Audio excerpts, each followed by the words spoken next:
How's it going, VOD watchers?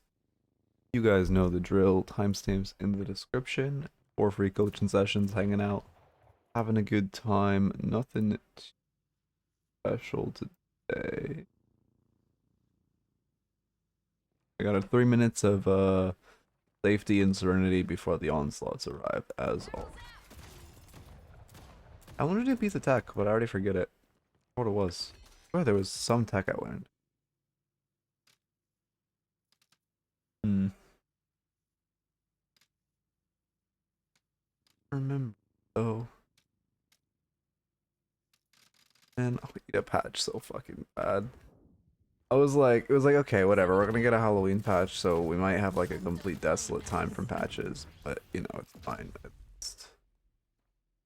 We'll like get some form of content, and if the last balancing patch was god awful, at least there'll be new content soon. But now it's like everyone's saying, everyone who's like actually in the playtest, even though they're under NDA and probably shouldn't be saying, is saying that this shit ain't coming for like at least a month. At earliest late November, which is like I cannot do another like month or two of this game without a balancing patch.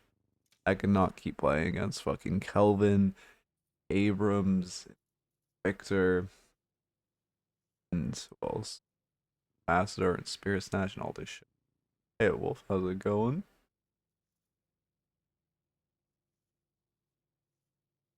I also want Dynamo to be good again, man.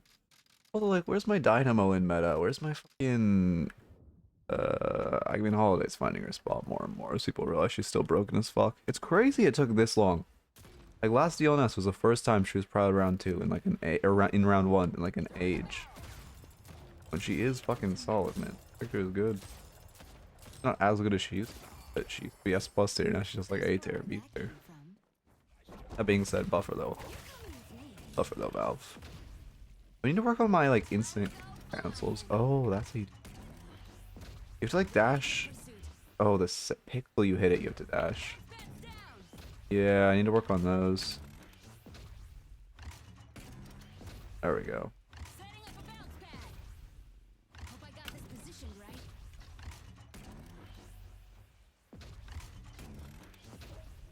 Oh, we got left 40 seconds.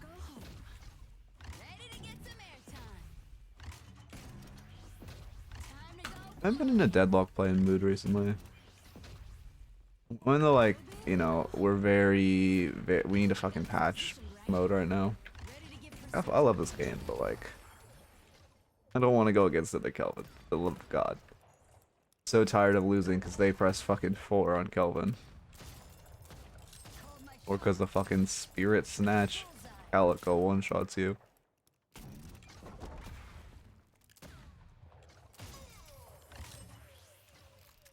So fuck with Vindicta's meta.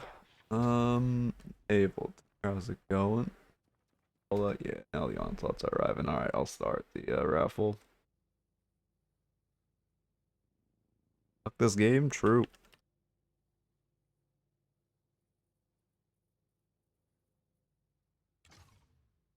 That's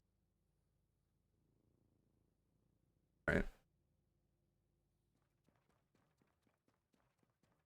On Deadlock, Silk Song. Yeah, I don't know. I'll beat Silk Song one day, but I ain't got the time for it now. I got to the end of Act 1, and I was like, I don't want to do a 30-minute jog to the final, or 30-second jog to the final boss every time.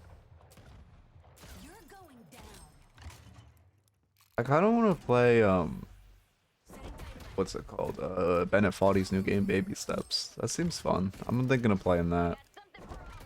I really fuck with Foddy games. Inarumi, the run back is the worst. Yep. Yep. No, it's terrible game design. Listen, I love Silksong, but I don't understand how in 2025 we are still putting benches like 30 seconds away from bosses. Like I don't I like I thought that was something that was like realized, oh, this is just a terrible feature that literally doesn't like it doesn't cause there's no benefits of having a run back to a boss. It's just annoying. Especially if the run back you can like lose an HP on because there's enemies.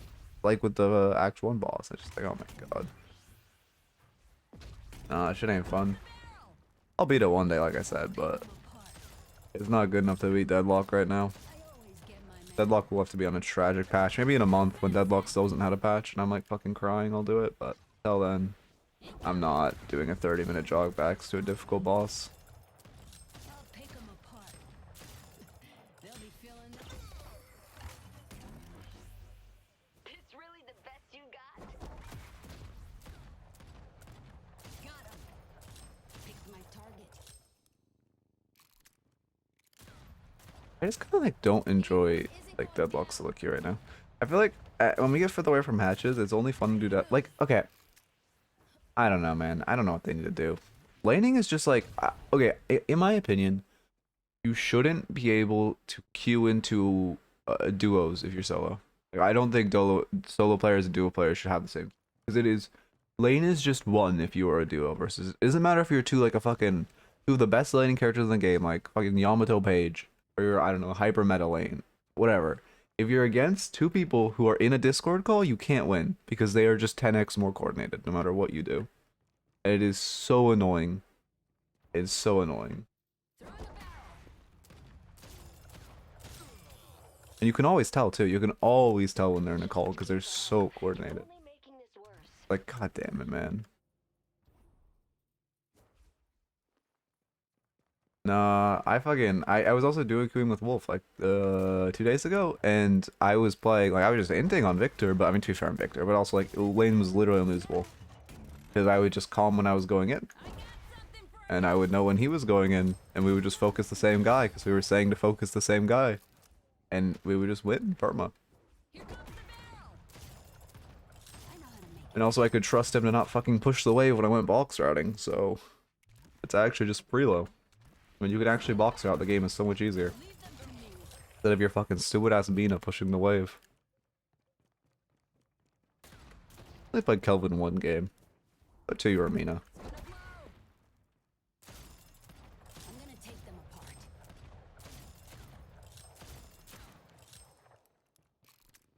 Turned out Mirage the other day, and I had an Ivy Fern lane where they literally had just had top tier management. Yeah, it sucked, man. I mean, sometimes, like, I don't know. You can just always tell when they're a duo, and it feels so bad. It's just like, unlucky. I fucking, like, there's no counterplay to popping into a, like, lane duo. Free to surrender Because they're just, like, 20x more coordinated. Check on Swento before I get started. You guys will probably hear a little bit of his stream for a second. Don't mind him. He'll probably say something stupid. Alright, he's literally not talking. Okay, cool. Setting up a bounce pad. Silksong driving you crazy? Yeah, also, I like the difficulty of Silksong. I mean, to be fair, I do like... I don't know how to explain it. I like very earned difficulty. Like, Sekiro is one of my favorite games ever because that game, every death you have feels like your fault. Every death you have in the game feels like I could have played better, I could have parried that, I could have read that, whatever. But then you play a game like, well, okay, the bosses in Silksong do feel like that. But then like the worlds in Silksong, you'll just get like mobbed by two things. And it's just like, god damn it. But like I will say, to give Silksong its credit, the bosses do feel like very skillish when you die. However, the worlds, if you just get jumped by two, like a flying and a ground bug, it's just like unlucky. Or those forced arenas, I hate those forced arenas. They like force you to fight multiple things at a time. Also, hey Reedy. I wouldn't say Hollow Knight 1 is easy by any means. I don't think it's like the most difficult, but it's definitely difficult. Yeah, but like Hollow Knight 1 did it 20x better. Hollow Knight 1, I never felt like I was getting mosh pitted by enemies. Silksong, I feel like all the time I'm getting mosh pitted by enemies. I don't know what the difference is, but yeah, I really... Hollow Knight just felt a lot more like, I didn't feel like, oh, well, two things just attacked me at the same time and there was nowhere I could dodge. And also, I guess to be fair, if that did happen, you only lost 1 HP instead of half your HP bar. That's probably also a reason.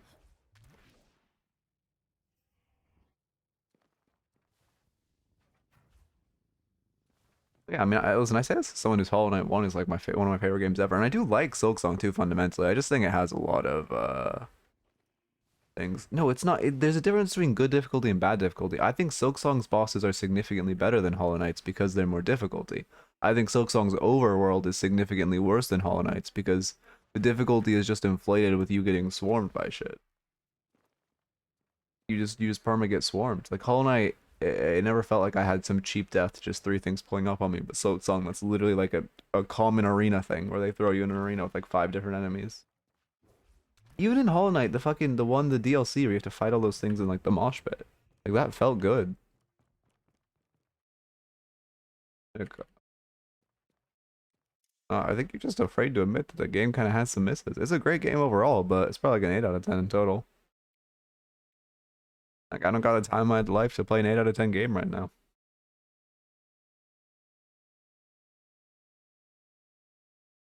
You think the amount of different characters you queue matters? I mean, if you really want to look at improvement, you want to one trick or maybe go up to like 3 in the pool.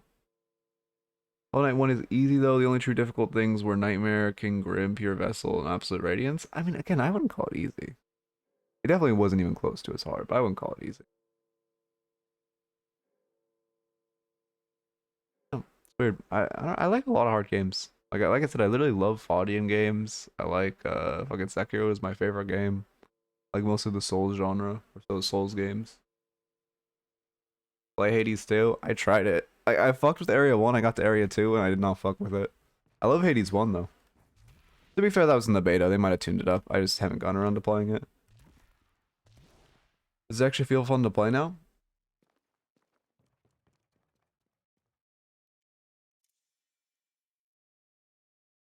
Long download.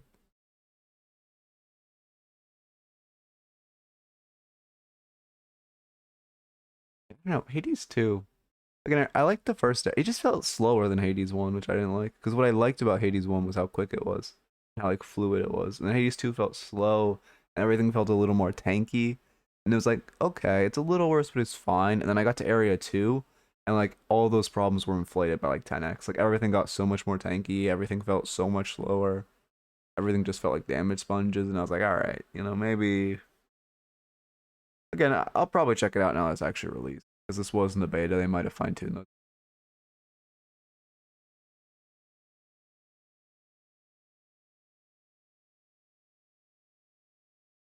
This is a long download. I don't have that much to stall for. Also, like sitting up straight is it's such a weird habit to get into. I'm so used to slouching, but now I actually gotta sit up. It feels bad. A light UV brighter? Probably fine. As long as 9 out of 10 for me, the runbacks and inconsistent RNG mechanics of platform made it annoying. Yeah, I mean, honestly, I'm pretty much on the same boat. For me, 8 out of 10 because of runbacks and fucking mosh pitting, but still a very good game. It's a bit slower, but I think it's better than the old game. Really? Okay. I'll give it a revisit then when I get the time. Because I just remember the Area 2, everything just felt like a damage sponge. Yeah, Victor's still so OP. I think we're like a month or two away from any kind of patch, which is the sad thing. I don't think we're getting a balancing patch until the next major patch. I think we're gonna hit another stale era of Deadlock. I think we're gonna have a month or two of like, oh, we're stuck in this like really old and stale and bad meta for like 2 months because they aren't working on a patch because they're working on a major patch, which the major patch will be cool. It'll be a Halloween patch, but it's not gonna be a major patch. It'll probably just be like make the boxes pumpkins and something like that. But it's pretty much been confirmed the Halloween patch is not going to be a major patch. It's just gonna be a minor patch. Maybe they'll do some balancing. I would love that. Please, for the love of God, nerf shred items in Kelvin. Like, I'm happy. And Blue Man. I hate this guy. I'll need a nerf reactive barrier too. Although low-key, that's the only thing keeping Blue Man and Bebop in check.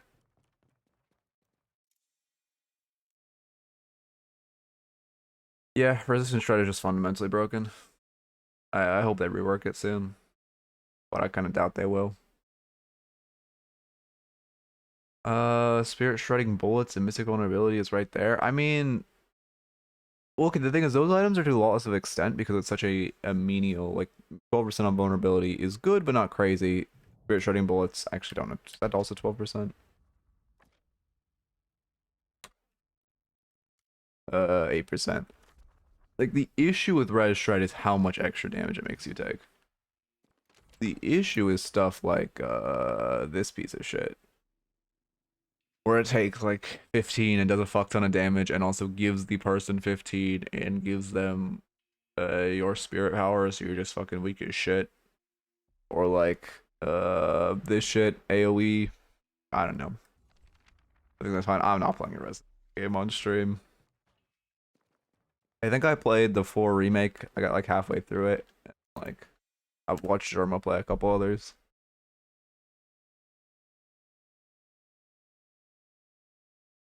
Vulnerability is 8. I'm going insane. Did they nerf it at some point? I swear it was 12 one day. Oh yeah, it is 8. I swear it was 12 at one point. I mean, those items are to less of an extent, but I overall just think Res Shred shouldn't be able to go negative, or should have diminishing returns while it goes negative. Or resistant shred should be percentage resistant of the enemy's current resistance. Something like that. I already beat getting over it. Hey Matrix, how's it going? And I might play Baby Steps. The game looks fun. Wouldn't really be a stream thing.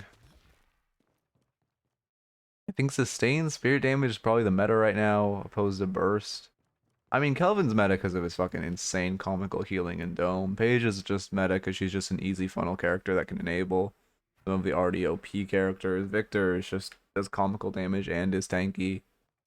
Infernus just is and does an insane amount of damage. I would agree with the Kelvin delete. I do think they'll just make the dome breakable because that's what like everyone is calling for, including myself. But I think that's what's gonna happen because literally everyone's just saying just make the dome breakable and the character's balanced. Do some, well, not really balanced, but he's at least getting there. Also, like I mean, Kelvin Dome gives fire rate slow, gives movement speed slow, and an insane amount of health regen. Like it's pretty disgusting. Okay. Mina kind of meta. She's drafted, but she's like probably A tier right now, B tier. What did I put her into my tier list? I don't remember. Hope I brought enough books. I need to page so much. The 23rd.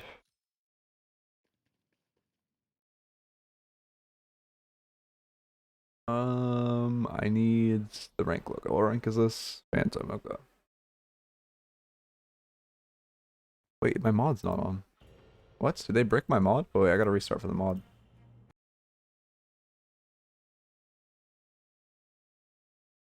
Oh shot, they bricked the tab to view items mod of the latest patch. Please, no. Maybe it just has an update. Smile. Get mods. Gonna full reinstall it. Tab.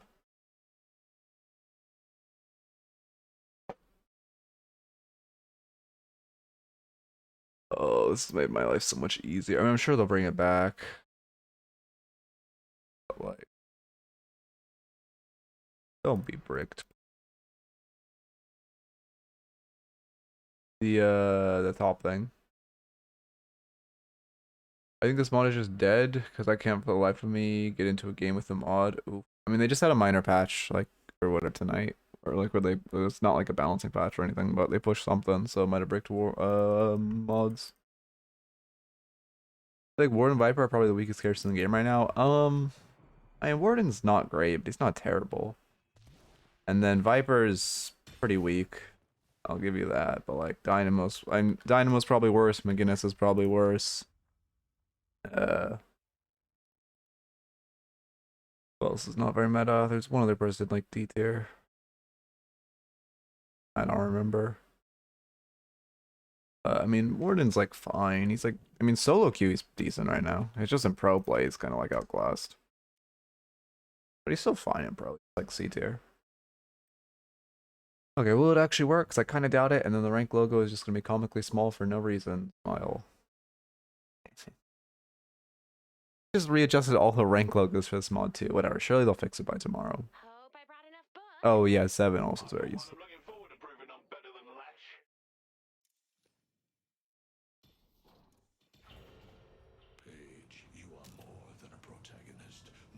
Weird. I don't like how the game looks. Ugh. Much better when you can actually see items when you hit tab. Phantom. Bebop, and then let me actually go. Oh, we did the mid jump. I fuck with that. Crack shot start. Oh god, this guy has no idea how to play Holiday. Good hook. Wait, I need to look at your start. Phantom. Yeah, we're leveling hook. You don't do this. Bebop's the one character in this game where you really want to hold your level. Because for one, this hook really doesn't achieve much. And also we're just kind of giving... I mean, I wouldn't expect her to start crack shot either, to be fair. But like, this hook really doesn't achieve much. In general, you only want to first level hook on Bebop if you're getting... Oh, actually, I got a surprising amount of junk. She did not have any movement on her. But in general, you only want to first level your hook if you're hooking them near your tower or into your... Which, I guess she got hit by Vindicta Crow. That's why she's like half HP, because Crow's fun. It's only...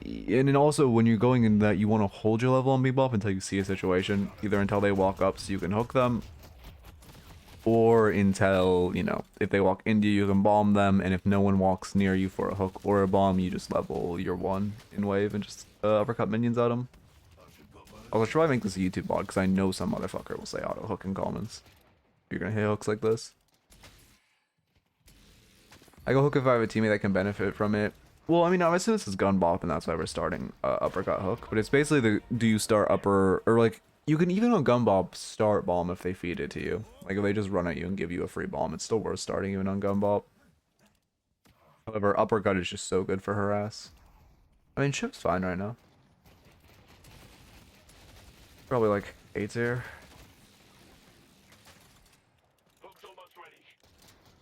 I would just be more malleable with your level. It's really nice to hold level on Bebop.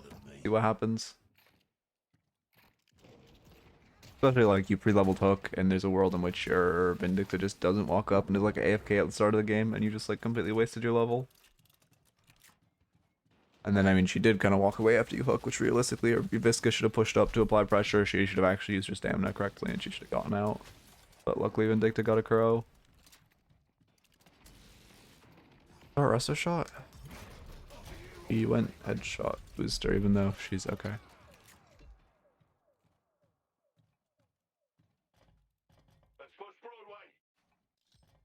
You're starting resto shots. I mean, I see the vision, but yeah, I see the vision. I just resto shots a little hard to pilot on Bebop because of the blazer.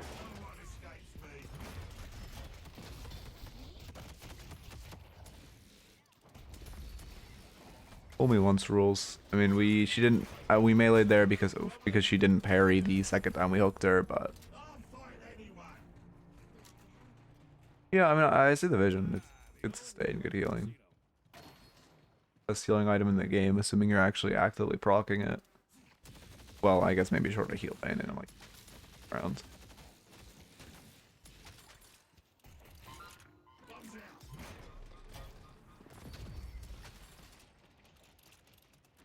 We'll look at how much healing you get out of it post game. Oh, it really likes being hooked. Don't need a good event. Also, you don't need a melee there. Okay, so many things there. First off, you don't... I mean, I guess it's safe to path the bench. She's chasing? Oh, this is bad routing. Yeah, you kind of just gave her the kill. You were out. Oh, and Veil path is really bad here.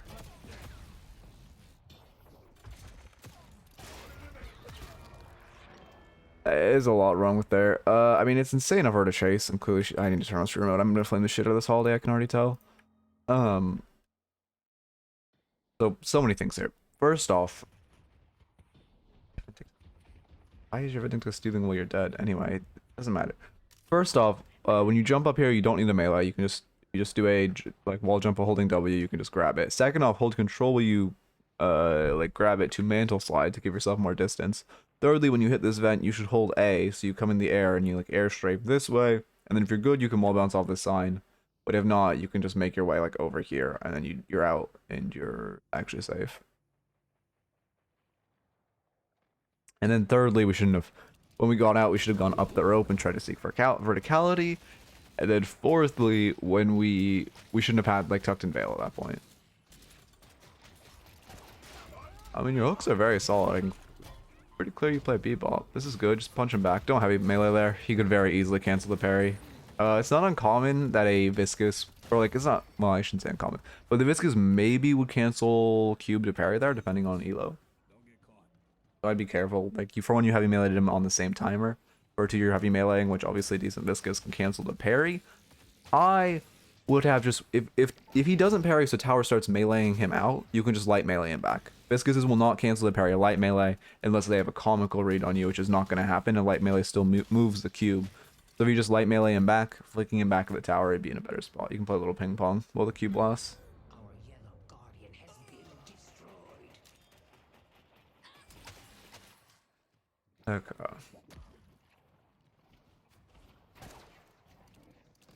Vision, you're going points into 1, I assume? Oh, okay, we're going for T2 hook next, I think. Hey, I like trying to parry the auto punches.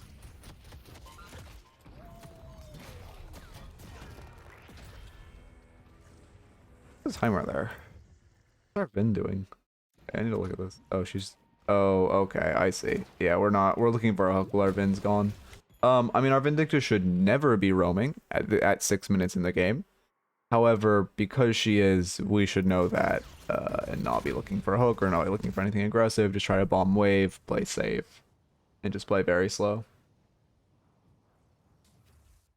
Here, I need to make some notes. You ever punch a man a city block? Element feeding. Okay. That habit of hooking when you're solo? Yeah. Because, I mean, even if you hit that, you're still probably gonna at least take a chunk, but arguably die. I mean, also, this is probably, if you're someone, okay, I believe lane switching is good. I believe you should try to lane switch. If you're someone who, like, is aware enough to lane switch, you definitely don't want to be playing into Viscous as a Bebop. Anyone else on their comp besides, I mean, literally anyone else in their comp is better. Pocket's also bad, but at least Pocket can only defend themselves from your bombs.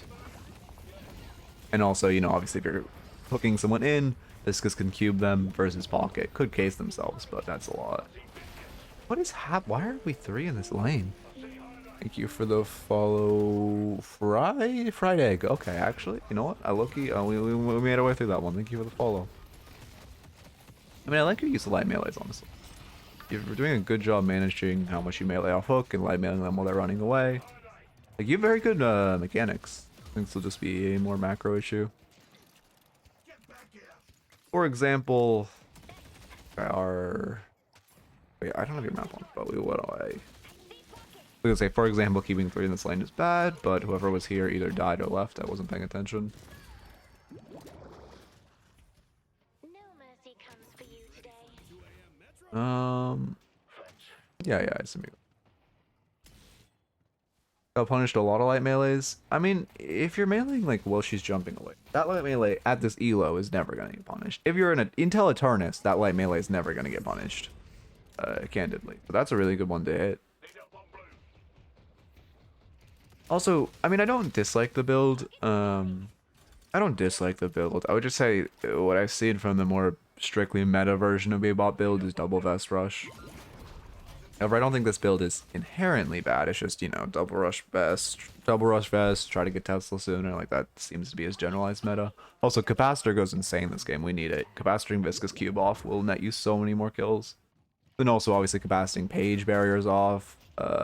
Victor 3, and if Victor buys Infuser, actually huge. Obviously, there's a whole bunch of other stuff.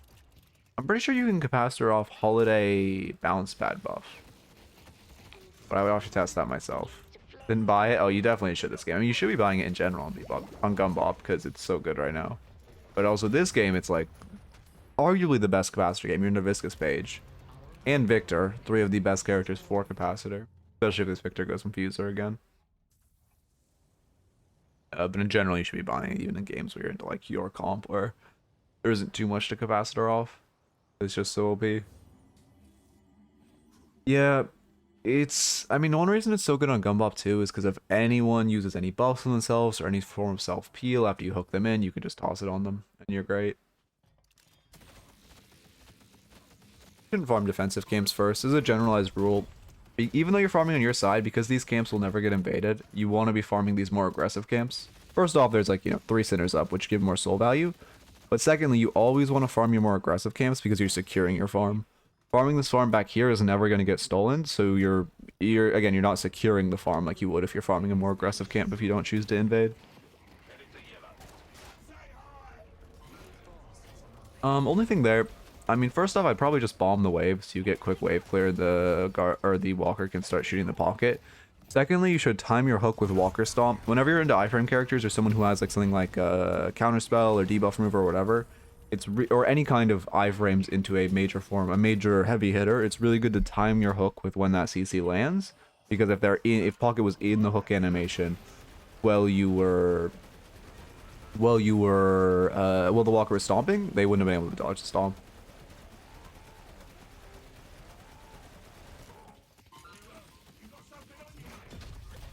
So I like the way we're farming the camp, using the AoE laser damage. Also, obviously, it is good to use your laser on tier 3s as gun ball, because the laser has relatively low value. I would not walk into this for 500 HP though, yeah. You're kind of lucky your Ivy died so early, because we definitely would have died with her if we walked up. Maybe you're just looking to hook her out. Looking to hook her out would have been fine. No, we weren't, because we don't have T2 hook. Cultist, sure, items OP, because insane amount of farm.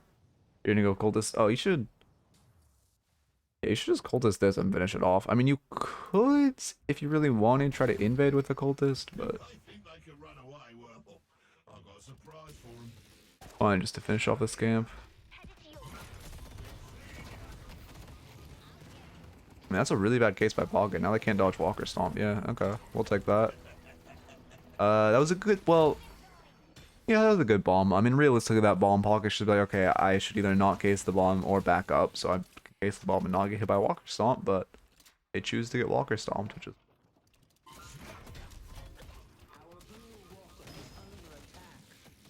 Got my mods working... Wait, what did you do to get the mods back working? Because I missed them so much. Don't like looking at this clustered profiles. You actually have to hover over for items.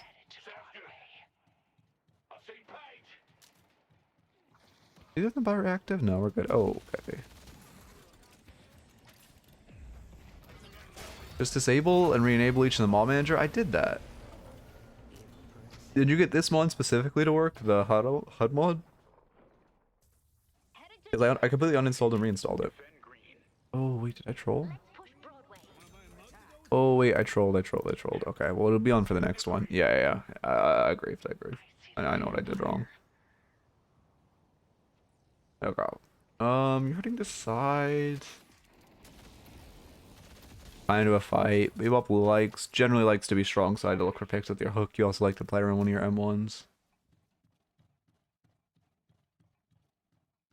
Fine to be in the side lane. I mean, realistically, your team should be trying to pressure this Guardian, so it's good to have you here, because there should be like 2 in this lane constantly for defending and pressuring the Guardian. Having you to be able to hook someone and like turn the fight or get a pick. Like, this is the lane where there's going, well, this Guardian is the lane where there's constantly going to be 1 or 2 enemies like relatively aggressively push, so it's better for you to look around mid. Let's push blue. What are we talking about? I mean, yeah.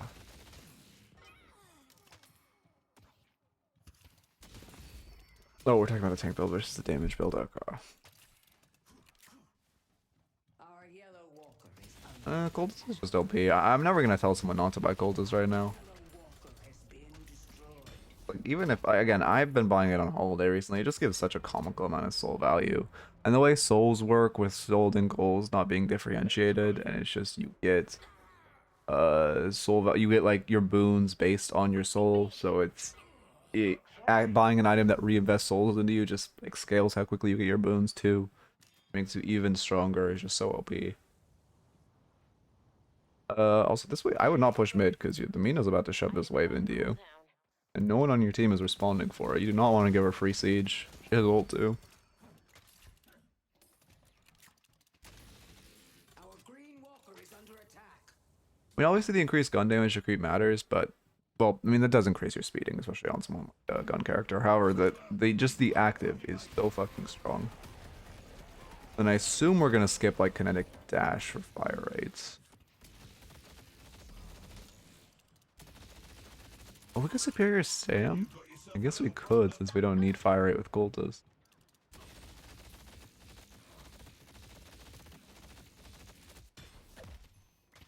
Okay, let's see game state. You guys are down 2k. Their farm is on Pocket Viscous. Our farm's on Vin Ivy. I mean, realistically, your best play is to hover your Ivy right now. You don't want to like steal any of her farm and you want to allow her to farm, but if you can just get hooks and keep feeding her, you're gonna get so many kills. Or you can look to split with her if anyone shows up. She can ult you away, or you can. Your mistake there was assuming the Paige player would react to you existing. I'm partially saying I'm not. No, this isn't even sarcastic. If it's a Paige player, always just hook where they are, where they're going. They will never react to anything happening in the game. I promise you. If you just hooked her, or if she's just walking in a straight line, you hook in front of her, you will hook her every time. Do not assume you can like read a Paige player because they are not thinking. Whereas, yeah, I guess Holidays are only real gun. I mean, Viscous will do some gun, I assume. Oh, he's not going the Express Shot build. A melee build, interesting. Thank you.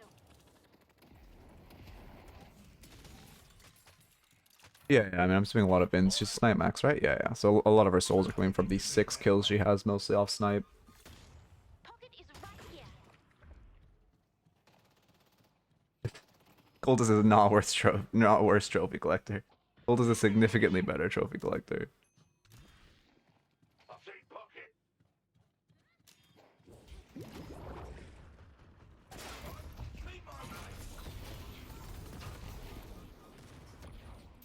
Could also look for Earn. I mean, if we're looking at like textbook play, like right now we're kind of forcing a fight, which it is good to be for us to be in this force fight because we have hook. But there really shouldn't be a weird skirmish happening right now, and it should be a team pressuring Earn, because then when you guys win this fight, or I mean, I guess it was 1-for-1, but since you guys, you know, took the space in this fight, you could have cashed Earn, and also we are losing Walker for this.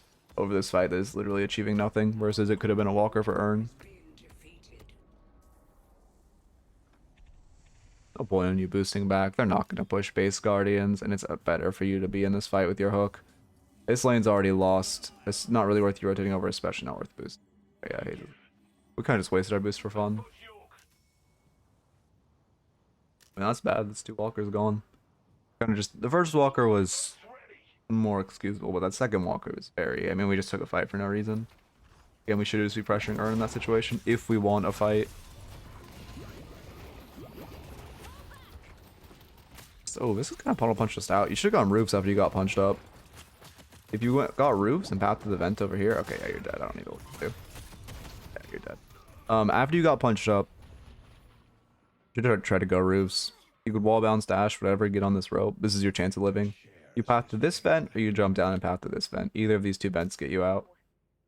But once we go back to the ground, we're just pretty dead. It is surprising that many of them collapse on you there, but...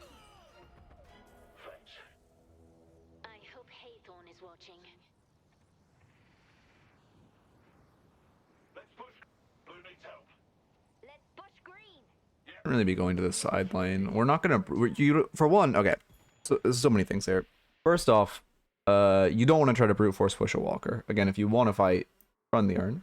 That was really accurate drawing. And then secondly, you guys are trying to brute force a fight. Well, you have 2 people clearing your 2 shoved in waves and showing on map, but also you have 2 extremely negative waves and 2 people showing. If you show 4 here, their team is going to be like, well, let's look at map and see we have both of these lanes shoved. Both people farming here.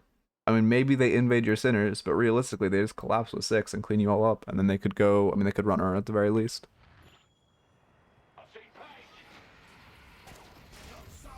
Oh, wait, I'll read that message after... I mean, good hook. I have 2? Yeah, I mean, this is just a completely pointless fight. Let me get this straight. Most of the time when escaping, I should focus on verticality. Yes. I wouldn't... I mean, a lot of the time, I would say. You should... Verticality is... I wouldn't say... I would just say verticality is one of the best ways to escape. And especially when you get boosted by that Viscous and you're already there, it's great. Verticality, for one, especially when you're running away, there's a lot of vents on top of roofs that give you a lot of mobility. But then secondly, just having verticality gives a lot more tools to the person running away. You can also, like, you know, fake jump down, weave in and out. If they say down, you now are up. Like, there's just... Verticality is just great to have. Also, I mean, we're doing, again, micro very good in this fight. But this fight shouldn't be happening. Like, also, yeah, we're 4 in this lane, so we're just losing a ton of souls. I mean, you're getting your waves pushed out, which is better, but now we're just unhealthy and 4 in this lane for no reason.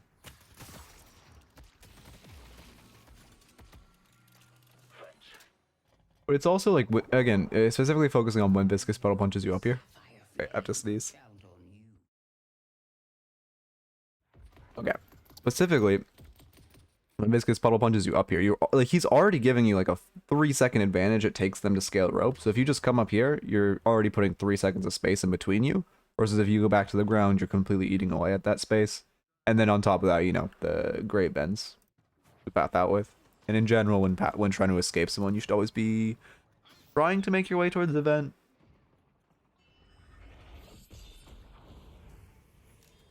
The urn has been dropped. I see Victor. See me there.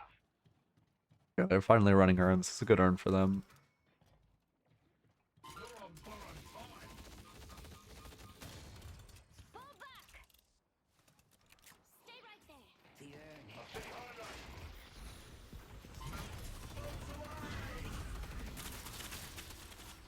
Be careful fighting here. I mean, again, it's a pointless fight. We got a good hook, but you need to be careful. Urn's being ran, which we're not. We're just giving them Urn for fun. You need to be contesting this Urn. I mean, also, yeah, Coldest is sitting off CD. It would be great to pop it. If you're going into a fight, it's fine just to pop it on like a T2. Obviously, you do ideally want to pop it on a T3 on like your first 2 procs where there are a lot of T3s up. We're basing again. You're basing a lot, I'm noticing. Hey, Adam. You would like Veilwalker. Veilwalker very good on Bebop in general. Good. Well, maybe I don't know. You do need, the way you're playing, I feel like you need some kind of sustain. Because you're, for one, the constant fighting isn't great.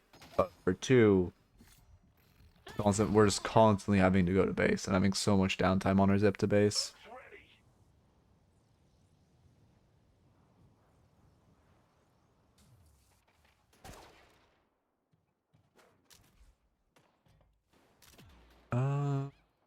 No, I mean, Coldest is just OP in general. I literally have been running it on Spirit Holiday. It's not, the way it inflates your souls, there's literally nothing else in the game that does it. And again, because boons are tied to souls. Extremely valuable.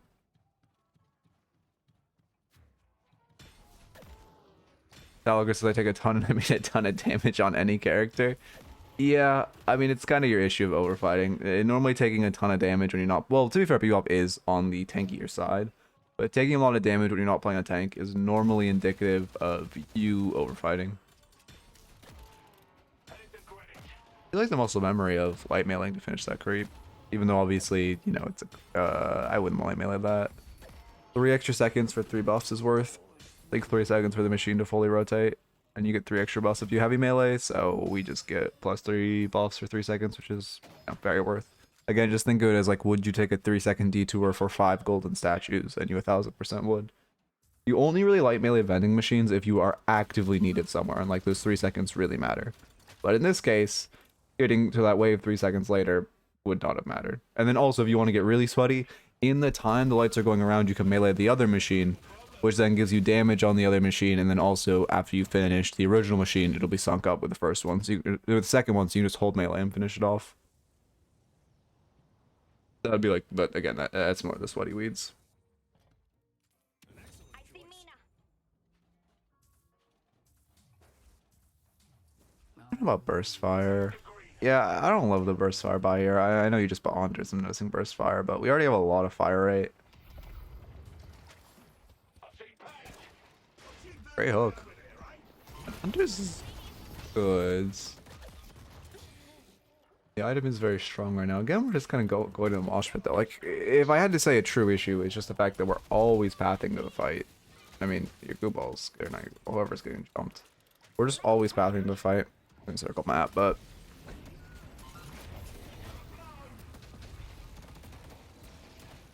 I mean, this is fine. They can just fold with 4 on you here, though. They do have 2 cleaning up their side lane, or sorry, 3. They do have 2 cleaning up their side lanes, but this can very easily become a 3v3 on their walker, which is not great. And we get it. Thank you. follow. Sin Little, welcome.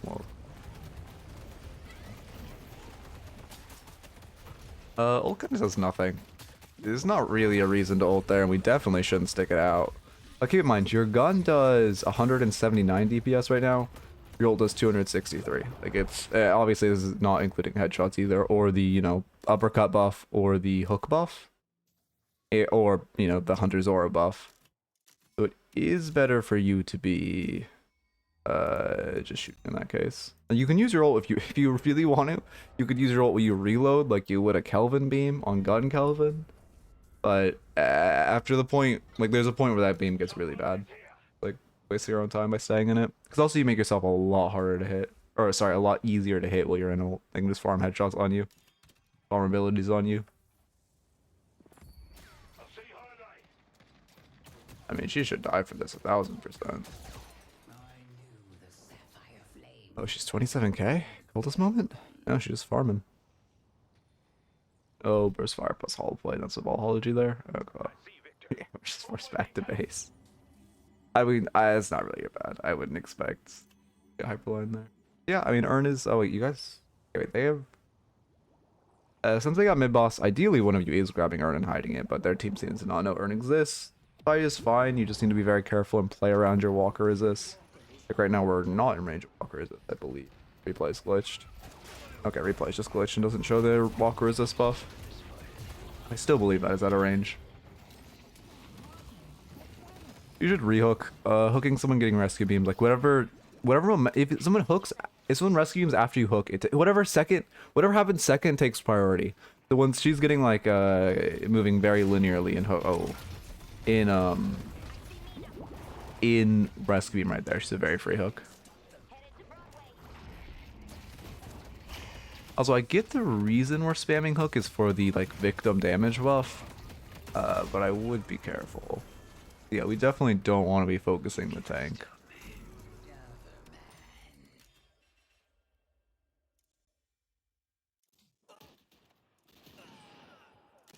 Yeah. I mean, I do agree Tesla's good, but again, I'm not. It's not really the thought. I do agree Tesla and like especially capacitor are very good this game. Yeah, let me look at something.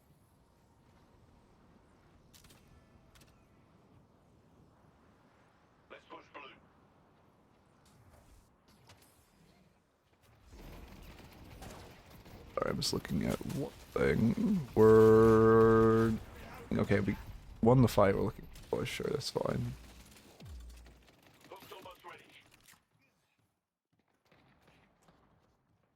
Best way to get around the city.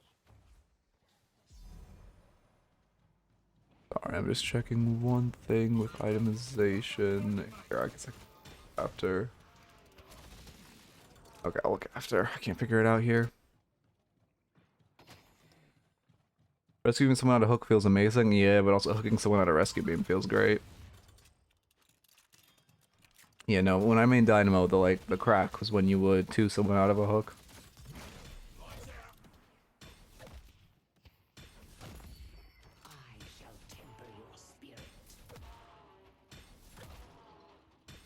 Our team is fighting for fun. We're farming. Again, looking for a light mail in that vending machine for no real reason.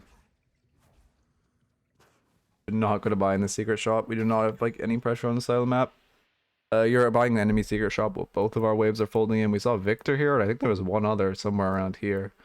Like this is very scary. We could very easily die for this. There's our Veil Walker, but I do feel like if you're going to buy Veil Walker, it should come out much sooner because we've needed that sustain throughout the game. Yeah, I review any ELO Dezo. Upon rediscovering... Okay, wait. Upon rediscovering Tesla, I agree that in practice, but saying that coldest isn't to farm sounds kind of LARPy. Yeah. I do think, again, both Cultists and Tesla are good buys. Separate of each other. I mean, Victor saw him. If we saw Victor, he could have... I mean, assuming he was looking at us, he could have seen us. He sees the Bebop's buying in shop with 0 wave prio. We have 2 people on the side of the map. It's weak side. We get collapsed on.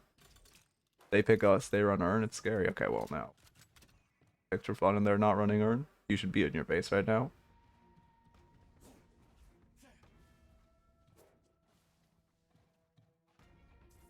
You're trying to base race? I don't like a base race here. August cleaning up this wave anyway. But like you would have to clear so much because you already have your flex slot from Guardians. You would have to clear such an insane amount, and Bebop is like one of the only characters.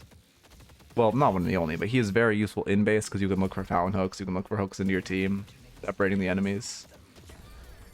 I mean, Ball could give us a Hunter's Aura 1v1. You defended me. In I mean, that fight, I don't dislike that fight, because also you aren't going to be able to get away from a pocket, and you have Hunter's Aura, so you win a on-paper 1v1. And their whole team's in base, so you can assume no one's coming to back him up for a while. However, I mean, at this point we are getting very greedy, especially seeing Viscous in base.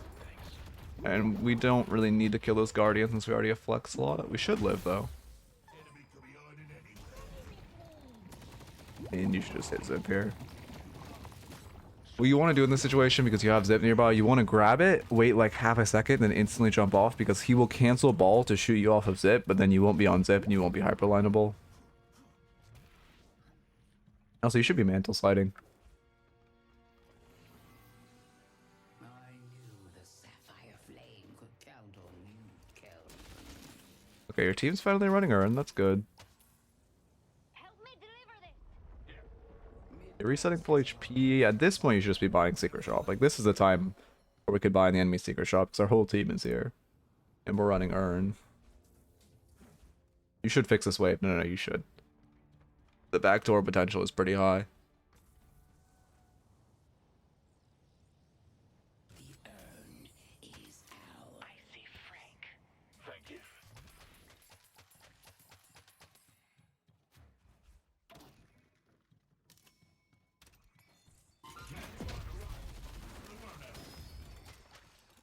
I can't wait to fire this thing.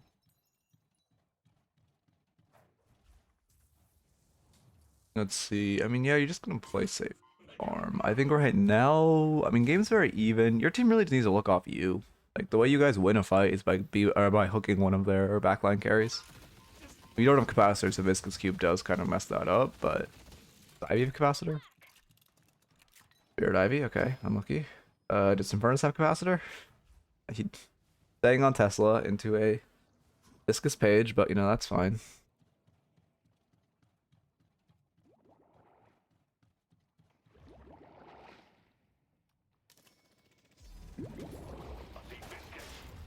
I mean, he's gonna cube himself, but that's good. Now, if we just had, like, I mean, this is a perfect example of if we had a capacitor, man.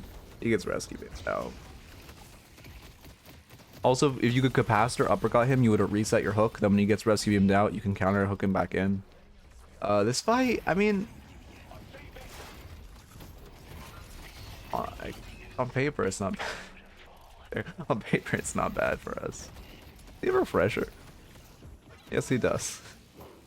A low main build. I know low main likes to build refresher at like 40 minutes.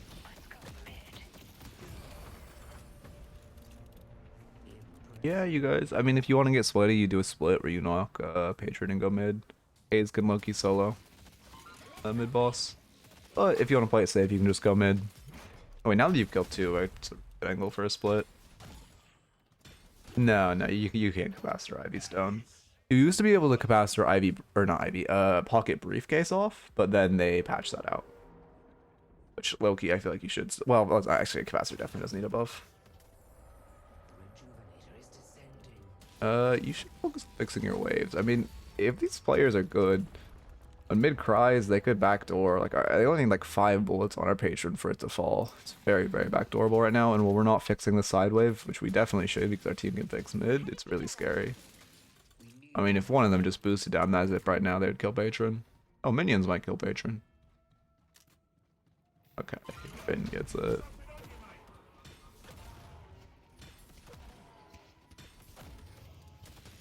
Oh yeah, wait, that is true. Actually, crippling will go crazy. Oh, yeah, they do have a crippling. Wait, this is not the right team. I am way too autopiloty. No crippling, unfortunately. Yeah, crippling would be good too. I just think capacitor coming out like at the start of the game would be great. But yeah, crippling is very good into Victor because it basically is just a way of how numbers work. But crippling good, reducing the resist and doing more damage feels great. A capacitor canceled charge shot. It cancels carbine, I'm pretty sure. I'm actually very sure. I'm pretty confident I tested that within the last month, so unless it was patched out. A courier has arrived.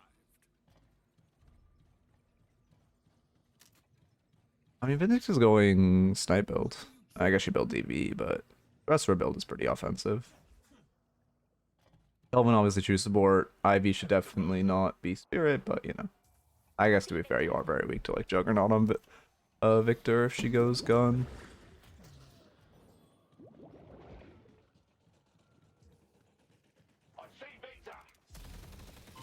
Yeah, I mean the reason 7 isn't meta right now is because Capacitor is.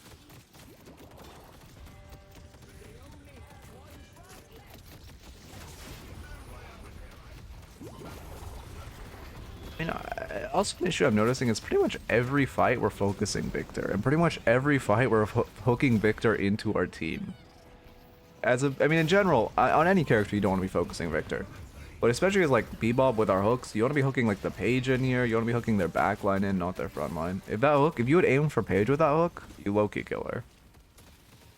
Your team could just instantly collapse up at like no mobility, you know, Paige who has like 500 HP in total. Yeah, that's a good hook. She'll give a haul in now. Like, we should have done that like 80 years ago.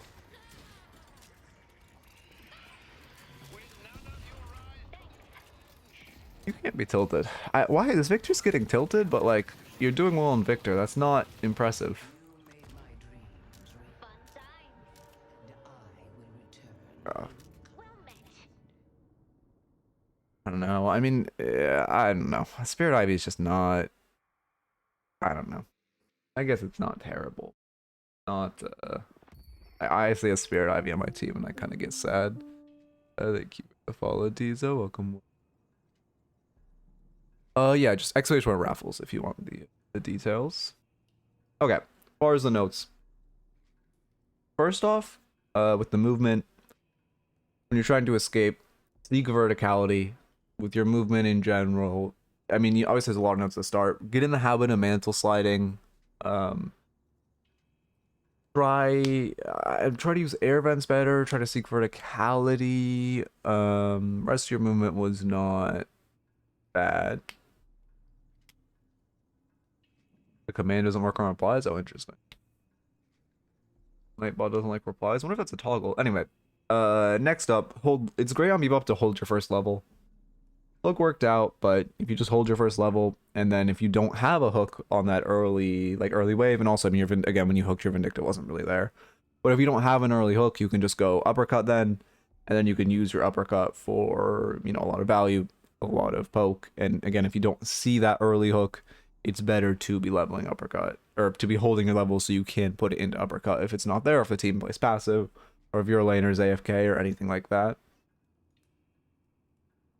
Next up, I mean, one of your biggest notes, not your biggest note, which I can do a second, is the target prioritization. I mean, I'm sure if we look at damage dealt by, it's like Victor by a mile. Damage 2 players, Bebop, yeah, Victor by a mile. I mean, Victor probably will be high because he can tank so much damage, but you really do want to try to avoid hitting Victor. I mean, this is pretty much organized from top to bottom of who we should be prioritizing. Victor least, Biscuit second least, Pocket is better than Holiday, and then Mina and Paige are about equal in prioritization. We don't have Slowing Hex or anything, or Silence Wave. Yeah, also Slowing Hex would be pretty good this game, denying Pocket, Holiday, and Mina. Or you could just go classical Silence Wave, which is also very good into Victor. Next up, I mean, you know, itemization. I recommend Capacitor. Oh, we did get Crippling, which is great. I do like the Crippling buy eventually. I would just have Capacitor in here sooner. And, well, buying Veilwalker earlier would be good. And, I mean, it is a good item on Bebop. Great for setting up your hooks. However, it is kind of a band-aid fix to your real issue, which is just constantly fighting, constantly pathing to fights, and constantly kind of like, you know, frontlining with your hooks. You want to be, I mean, again, as a Bebop, you normally want to play strong side because you're looking for hooks to set up picks. but you don't just constantly want to be pathing to a fight. Like, you know, when our team is like brute forcing one walker, when our other two waves are crashing into our other walkers, we should not be pathing to that. You should be like calling them back. We should not, in general, just try to path the next fight. And, you know, if you want to sit mid or sit where there could be a fight to look for a hook, that's good around one of your like strong M1s. However, you do not just want to be always pathing to the immediate fight happening, especially because you're pathing while you're low too. I'd also look at your HP and play around your HP a little better. Final note, which is to a lesser extent, but just in lane, looking for hooks while your lane is roaming. You said that's an issue for you, but, you know, we did it this game where our Vindictus, you know, Vindictus shouldn't be 6-minute roaming, but she chooses to. We at that point need to be playing very safe, hitting the wave, bombing the wave, hiding behind our tower, not looking for hooks, not looking for anything offensive, or we're always gonna die. Okay. Anyway, watching YouTube, I hope you enjoyed, and keep it real. Oh, might be a YouTube video, we'll see. Wasn't bad. Let me get another raffle up. What are we talking about in chat?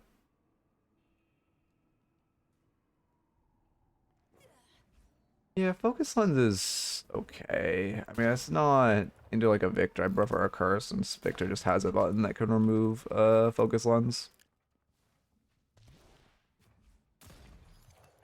On the YouTube of the content, I appreciate it. Yeah, I like making all the content. I want to get into uploading more, but the thumbnails, I try to like make my thumbnails look. I try to make them simpler, but I don't know. Anyway, TLDRs, I'm trying to upload more, but there's just kind of like a lot that causes issues.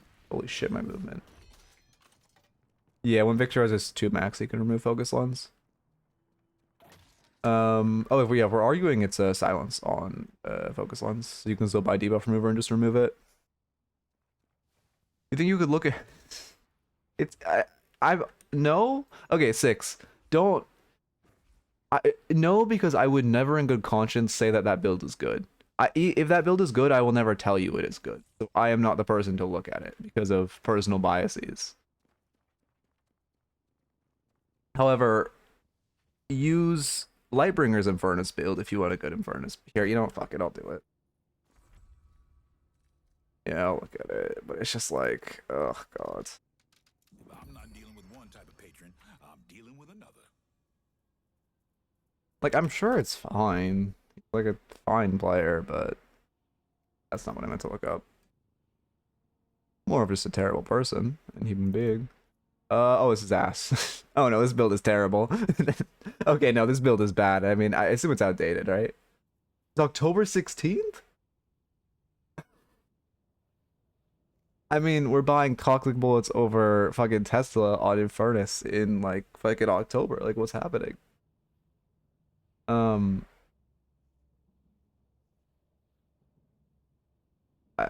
Yeah, this is bad. This is pretty bad. QSR just comes out for fun at like 20 something K. When does QSR come out? Yeah, on 21K we just buy QSR for fun. Cool. Escalating is in the. I hate these builds that have escalating as in the core build because motherfuckers always build it into a full spirit comp and it makes me want to scream. I mean, yeah. No, I just use Lightbringers. 20x better. Is this a top build? No, it's not a top build. Thank God. Lightbringers is good. I'm sure Renin is good. Yeah. Wait, Renin's like talking interesting, but notice how he has Tesla and how he has QSR early. I actually don't know how I feel about Renin's, but it looks better. This is a top build? Why? Why is that a top build?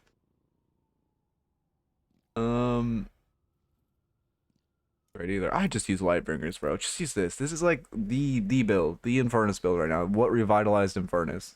Titling your build or having in your build Infernus is so back, and then like not having it literally the item that brought Infernus back, which is fucking Tesla bullets and capacitor. That's crazy. Also heal ban cultists because they're OP. Anyway. Are the builds ranked? Just by who uses them. By popularity exclusively. Right now this is the most used build, second most, third, fourth, fifth, etc, etc. What changed with Tesla? Nothing changed. People, Lightbringer's just like of the fucking Messiah, and he just recognized that it's good on Infernus. He recognized that toxic bullets, you're making yourself way too open to being debuff removed, and Tesla gives you damage without giving you that weakness. And then also capacitor is just so OP. People realize how much capacitor could cleanse as well. I mean, if you have bad aim and the enemy team doesn't buy debuff remover, sure, and for Tesla bullets, sorry, toxic bullets is fine. But the enemy team has to not buy debuff remover, which they should be, and your aim has to be a little like even DPS wise. I believe if you have like perfect aim, Tesla out DPSs. Although I haven't, I've seen people test that. I haven't done the testing myself. Oh, okay, good timing on the redemption. I was just about to start the raffle. If we're in ads though. All right, drop the ID.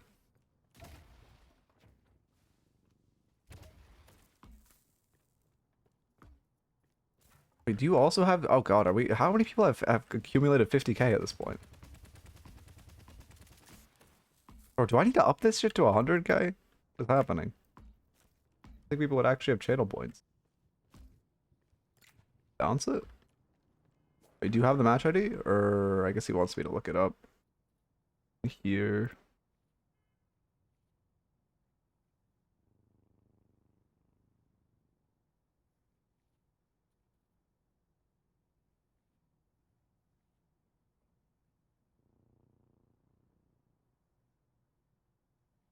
I don't see the match.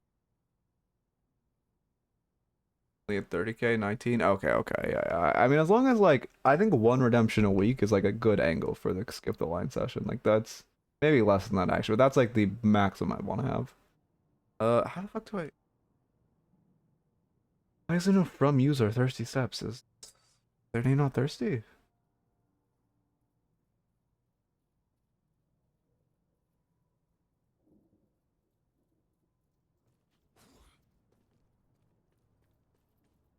Viewer games where we can gamble points. Yeah, I mean, I used to have back when like I had shit more automated, before I switched to Linux. I used to have like when I would play, it would automatically run a raffle for like what I win or lose. But Sorry, buddy. don't have that now, and it'd be a pain to set up now. But also, I don't even know what I'd do. Like I said, maybe one day we'll do a commute. They're not Kahoot. There we go. Oh, you're making me review a page? You're a piece of shit. Skip the line on page coaching? Oh my god. That's evil, man. You go channel points, where's the VIP redeem? I don't, okay, the thing is, I don't understand how people have VIP because there's a limited amount of VIPs. So like that redemption, like it just there's a limited amount. I guess. Well, to be fair, I guess Wander has VIP for 100K, but then also Assassinate a VIP for 50K. So that makes sense. If you want the spot, you have to take it, or if you don't like someone, you can just make them remove their VIP. Don't make me redeem my page builder view too. Oh god. Just you wait until I get enough. You'll have another page review. Yeah, but Paris is gonna take you like. I mean, I don't know. At that time, I'll be like, it'll be a while. I at least got a month. We're okay. What I wanted to do, I wonder if I can set up a bot so I can make the skip the line coaching raffle always one channel point more than the top person has. That'd be so fun. Make it a completely unreachable goal. What do you want me to travel? Do it in between this and the next raffle. Spend 20 hours of your time waiting on points only to queue the McDonald's quarter pound. Yeah, low key. Plague Doctor? Oh god.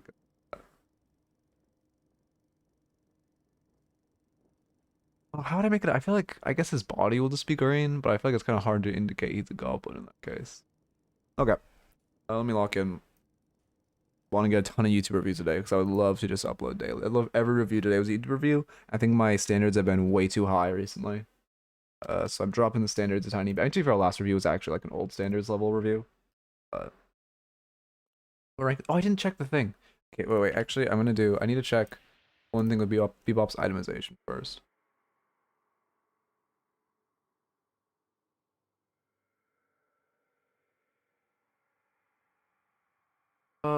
Where do I see?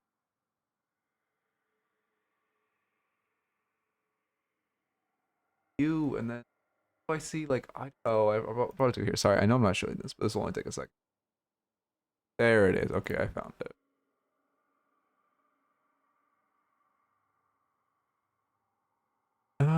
Okay, yeah, Coldest has bought 51% of Eternus games, and where's Tesla? Tesla's at 31.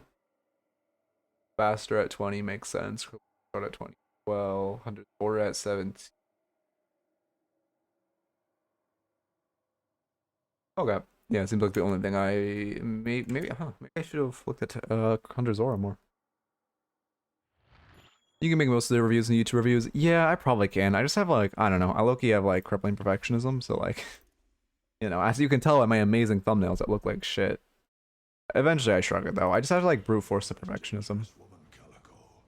So like I don't like, I don't know. I feel like it needs to be perfect.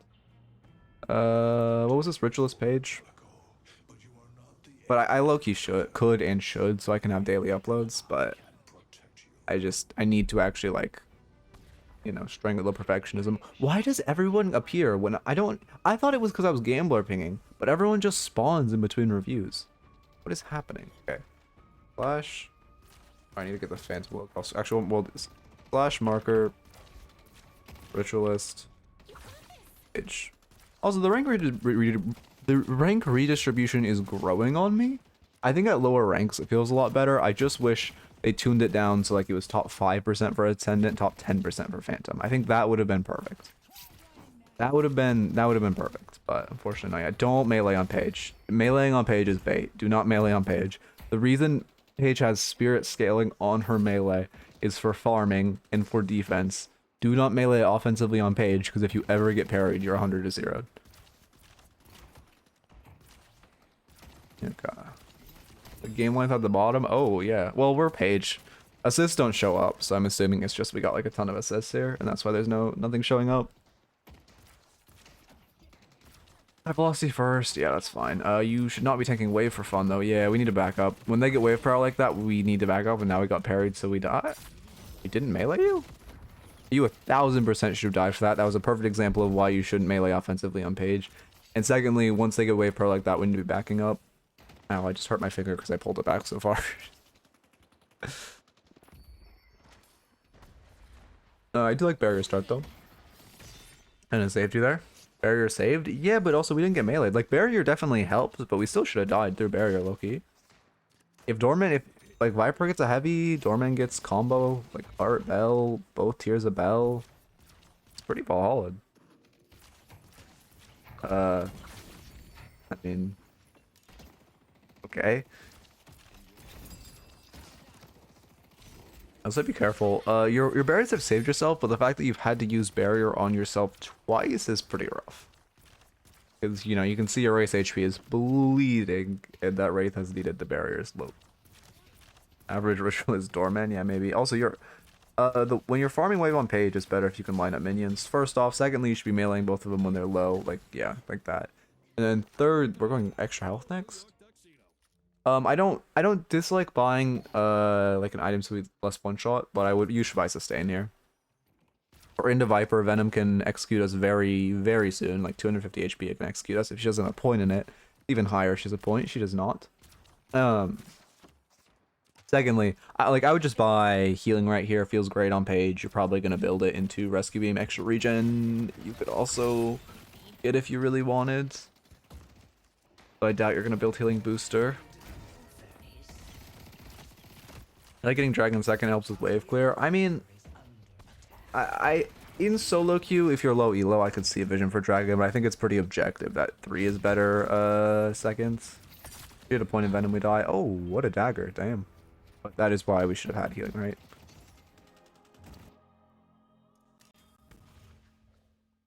Took 3 after 2 because of the lizard? Oh, okay, yeah, it's also, I mean, I do think 3 after 2 is better. It's just, you kind of have to trust your teammate. Great barrier. I'd be careful though. Your goal is to clear wave here, Wraith, should she's not resetting. Okay, you should buy healing right for your Wraith after this wave. Also, you just kind of gave them free denies, but they're not taking it. On Paige, you should be, I know I just said don't melee, but you should be trying to melee minions. Just not enemy players, because obviously Paige has a very difficult time confirming.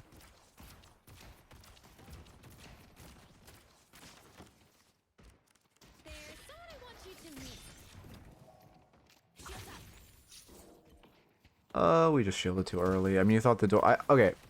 Even if the door is second cast and on an original cast, so it opens, the shield is still a waste because you could just angle yourself so you're not at a decent angle. Thanks. Let's take. I see the doorman.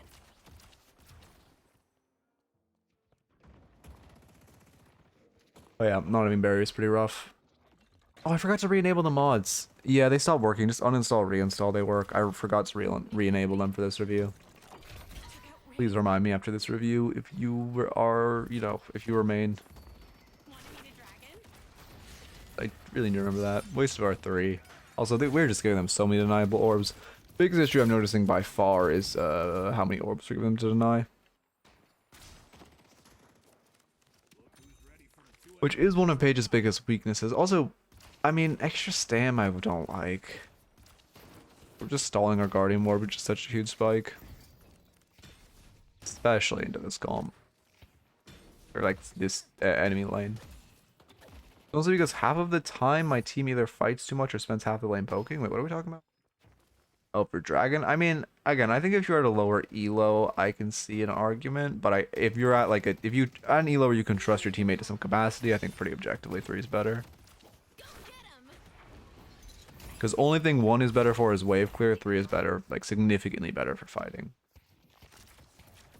You could also hold level and just wait to see what you need it for.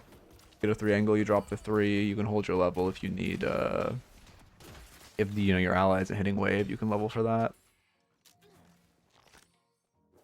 No, I saw you root the lizard. The lizard lived though, right? Oh no, the lizard died. Wraith picked him up. Oh no, the lizard lived. Or is that? Okay. But it was a good root on the lizard. You do want to try to save on Paige. You do want to try to use your 1 or your 1 and 3 in tandem.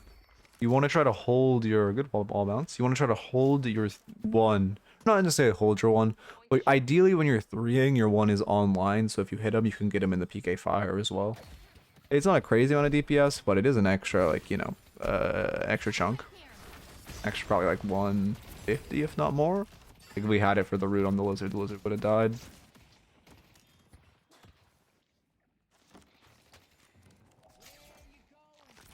We should be buying. Yeah, glad we're buying, but you should walk away because door's here. Okay, I would have routed back because not a time to box out while wave is crashing into our tower.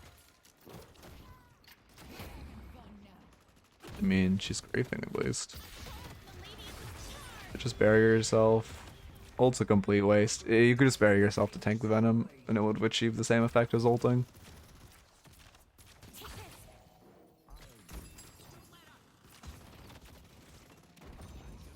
The Dorman got T2 Bell.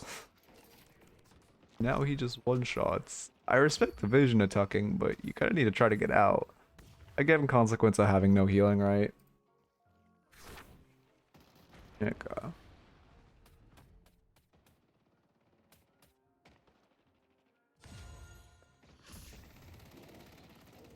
I don't think Wraith. I mean, Wraith is on the opposite side, no? Oh, well, we can bury ourselves. Station Mantle slide to make your life a little easier there. Also, if you wall bounce off the left wall, it is also a little easier.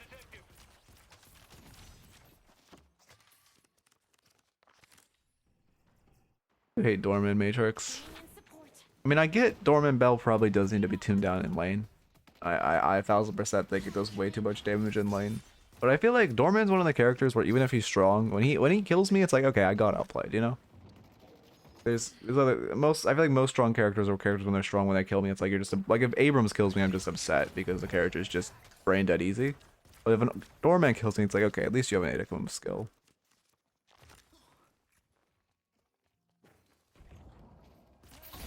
Okay, no, we're all done. Okay.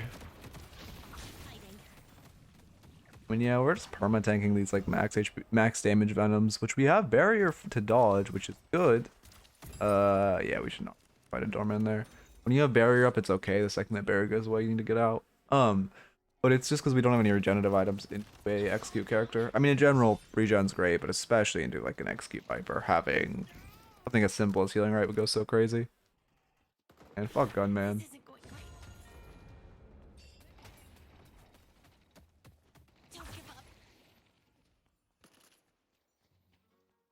Expansion on 3 comes out a little. We're also not really utilizing our Arcane Surge. Gotta pay attention to how much you're using it. It takes some time to develop the muscle memory of using Arcane Surge, but then once you get it, the item's like crazy good. It's just a muscle memory thing. I don't know if anyone said this already, but Paige needs to lower sense IMO. Oh, don't light melee machine. The way Lottos work is that they do 60 damage per hit, if that's a heavy melee or a light melee, so you could have just heavy melee there and taken 60 instead of, and gotten the same amount of damage than light meleeing twice and taking 120. Oh god, if this is Gun Page, I swear to god. Don't go Express Shot, please. Gun Page is so useless. Gun Page is so useless. Unironically, probably the worst build in the game. Like, I would so much rather see, like, fucking, I don't know. I would genuinely rather, like, a Gun Calico on my team. Gun Page.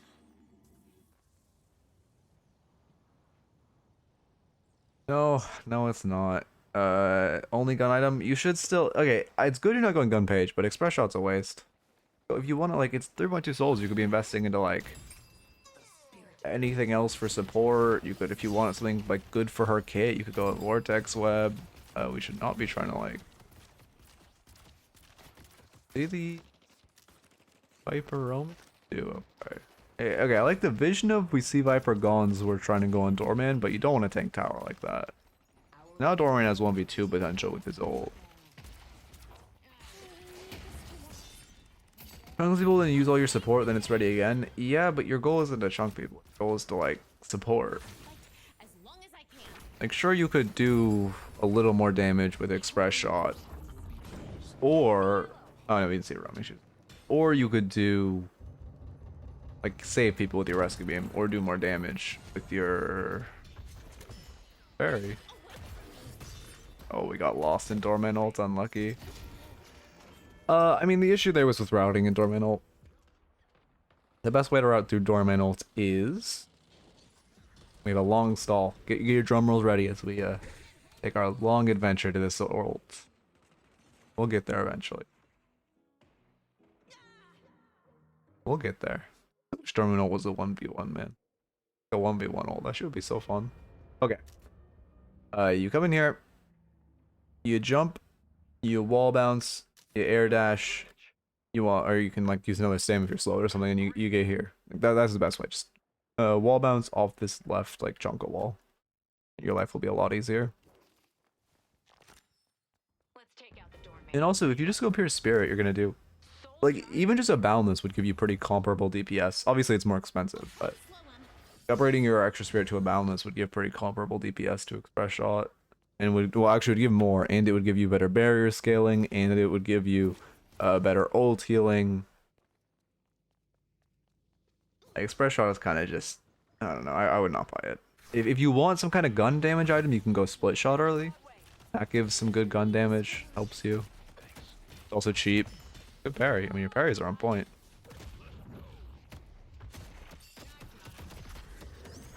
I love it.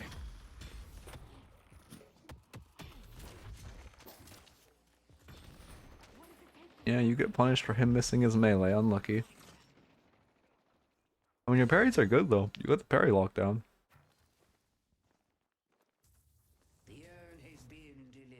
Wait, they were working. Wait, I need to look at this. We're fighting aggressively to take space for Urn, then we get jumped by Abrams, but our team isn't here. Is that what happens? Yeah. Okay, we're fighting aggressively on Urn, but our team's here. Okay, that's fine. Not really anything we did too wrong there.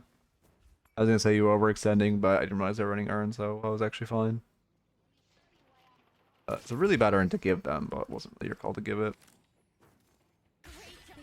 Yeah, because Split Shot just makes our gun easier to hit, and also gives you better wave clear. And her bullet hitbox is so big that it makes life a lot easier. Oh, you're so careful with your movement. Barry's clicked for me a couple weeks, went to horrible to okay. That's good. Yeah, it's just, I mean, it literally is just like a thing that'll click. Like, it's a very, once you get it locked down, you get it locked down. I kind of waffle because when I like go on a losing streak and I get to an elo where people melee a ton, my parry is locked down. And then I get on a winning streak, and then I'm like into an elo where people like don't melee or like only like melee intentionally. I guess that's the way to put it. And it's like unlucky. Unlucky. I'll forget how to parry by the end of the week. Like right now, I just you get meleeed so. Like it's just so much more light melees at a higher level that I like You lose my also memory of parrying a heavy. Got it. We live in interesting times, don't we?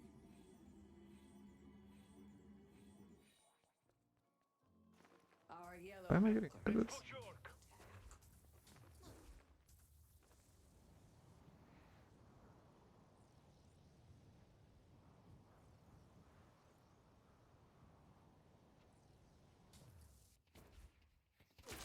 Okay, wait, I don't understand. I'm getting at it. Oh, we're talking about that. Oh no, that's not okay. Anyway, I understand now. Headed to yellow.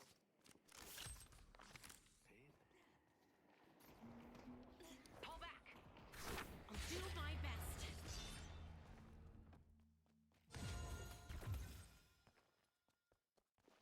Don't go Majestic Leap, for the love of God. Do not go Majestic Leap, please.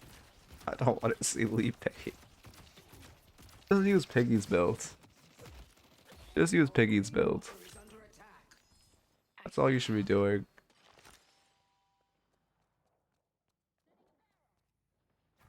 I mean, they're showing 3 on left side of the map. We're on right side, so we should just trade the Guardian. You have 4 here. You should just push this Guardian. They're showing 3 on your Walker. You aren't going to be able to rotate in time to defend.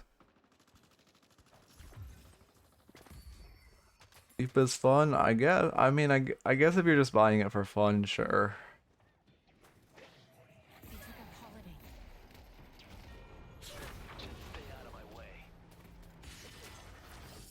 Our blue walker This is my serious build. I'm trying something focused on range, I think. I mean, if you're buying it for fun, it's fine. But as long as you know it's not good, just for fun.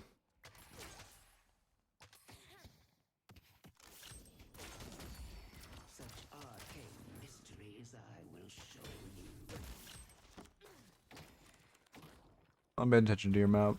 Headed to Great. Okay, we did get Walker or Guardian. That's good. You try to play Mo, you just overtrade and use your Scorn to heal. Rush QSR, Mythic Burst early so you get a ton of healing on Scorn. And take very aggressive trades so you can Scorn it all back. Also, you guys should run Urn right now. It's a comeback Urn. You have pressure. Oh no, you don't have pressure. If we grab this Urn, so many free souls, and that's how we come back to this game. If we just ignore Urn, it's really rough.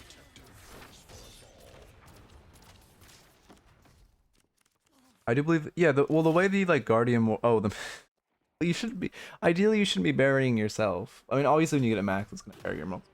But like, you shouldn't be building for barrier on yourself. Your barrier should be focused around supporting your teammates, and that's what getting something like Divine Barrier helps, because you can keep the buff on your teammates that actually use the buff, like the weapon damage and the fire rate much better.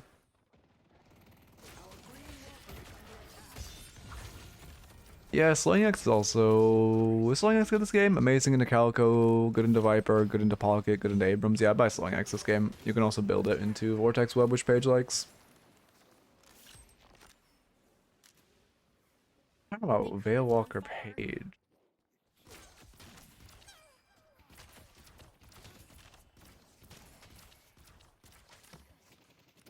Bombs are so interesting. Like, their text chat is...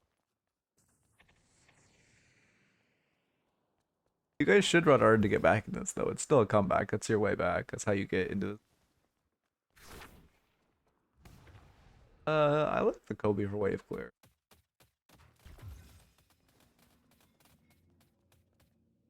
I mean, the only reason you would buy Veil Walker on Paige is for the sustain, but like realistically, if you're getting hit on Paige, it should be you either take 100% of your HP or 0% of your HP.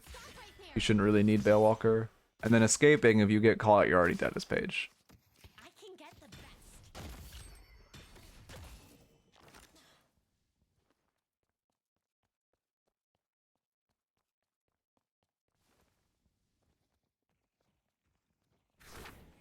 Okay. I mean, I respect chasing the cloak. We shouldn't use our 3 there. But it's unlikely they're gonna teleport to it, but you know, you chase it just in case.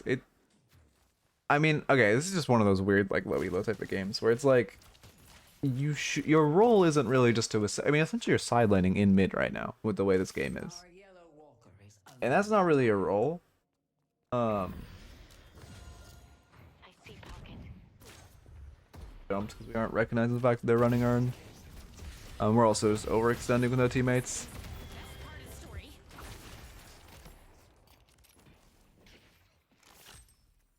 Yeah, we need to be. Well, I guess it's hard for you to contest this arm, but if we're not choosing to contest this arm, we need to be like trying to split the walker or getting some, or this walker or getting some kind of value on the map.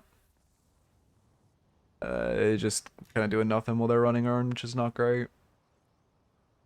We heisted. Okay, well we should have. If our team's calling a contest, we need to be in the contest.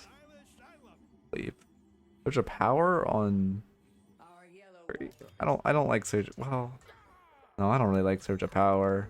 Yeah, we go cooldown, sure.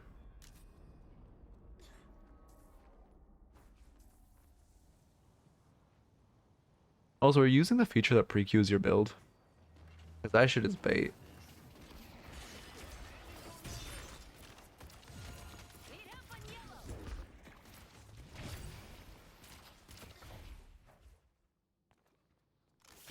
Oh god.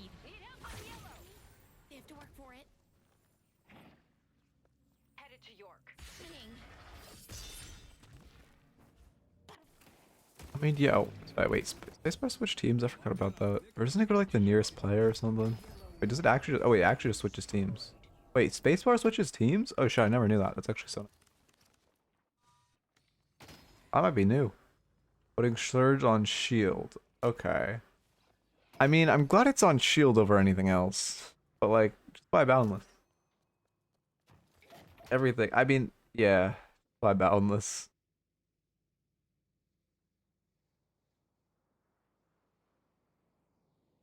You should not be typing, you should be in this fight. This is how it starts.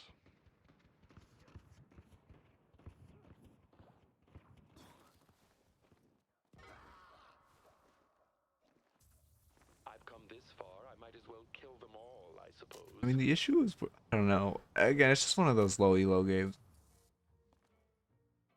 We should just be, well, we should be running comebacker, and again, like we're losing this game because we're not running comebacker, but also we should just be hovering one of our fed characters. You should be hovering your Wraith, hovering your, well, like, Viticum of Fed we have here, but hovering your Wraith, hovering your Warden, just something. We should not be side laning. We're kind of just side lane Paige right now. But also we don't have any farm, which isn't great.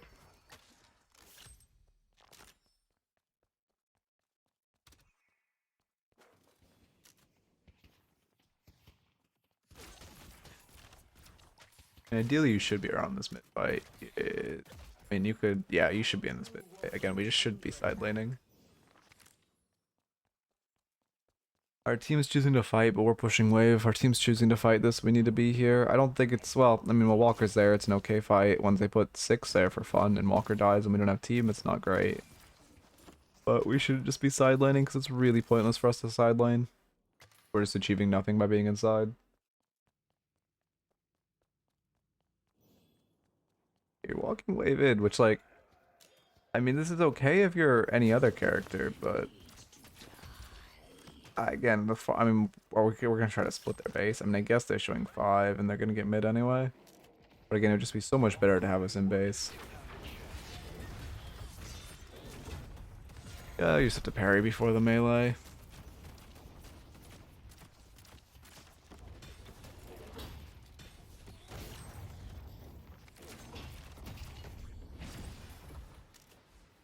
Base Guardians, but I mean, for one, they shouldn't have been allowed to get base Guardian. But then for 2, again, that really isn't your role. Like, that should be your Wraith, should be your Mirage, should be your Infernus. We're also just too caught up with our team. You just need to meet these people. Like, it's a waste of your time to reply to them.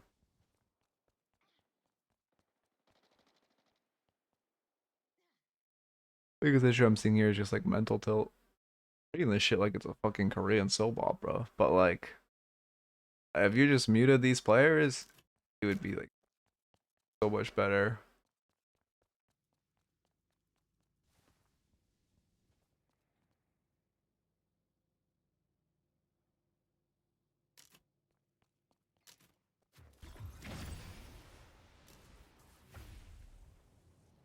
Need help on yellow.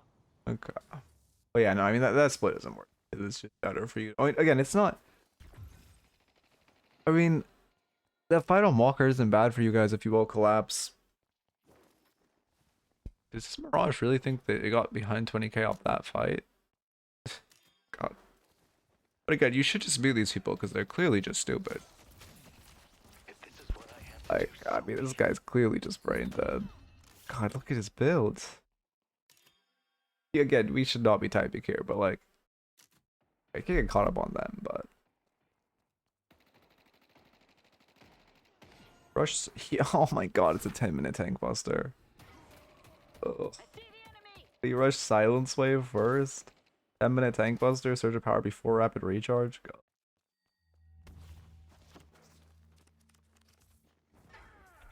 Yeah, I mean, they're pretty dumb. But again, you should just mute them and play your own game. The issue is just that you're always in, or that, not that you're always in solo, but that like, it's not your role to be splitting, or not your role to be in solo. Also, we shouldn't use our 3 for wave clear like that.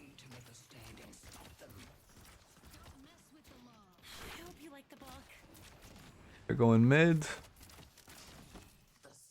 Early, they're actually going mid, right? Early. Good. And again, we just have comeback earn. It's just like, I don't know. I mean, Earn's here. You should just be running comeback earn. Getting back into the game like that. Finding out the pull back. 4 minutes over 2 and solo queue smile. If you're talking like competitively, you could say he's over tunes, but on his solo queue level, it's only his lane that's too strong. I don't like Colossus at all. I mean, this build is just so grief. You should not be Colossus. This item is like so useless on us. Again, we could just have Vortex Web or Boundless or like anything under the sun. That isn't like Fine Barrier too. If you like that, I got some other I mean, so many. Like the only good items you have right now are Guardian Ward, Arcane Surge, Improved Spirit, Cooldown, and Reach. No one will stand between me and my revenge. I see Viper. Loot gang to the right place.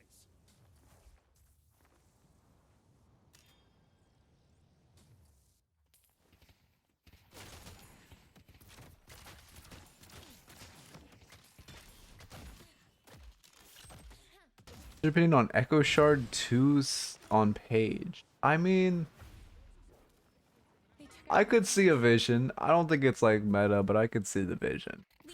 I think if you're going like, I think if you're at the end of your rope with building and you've already bought stuff like your Vortex Web and your Boundless and your I don't know, whatever else. What's the other third item? Divine Barrier. Yeah, I could see it.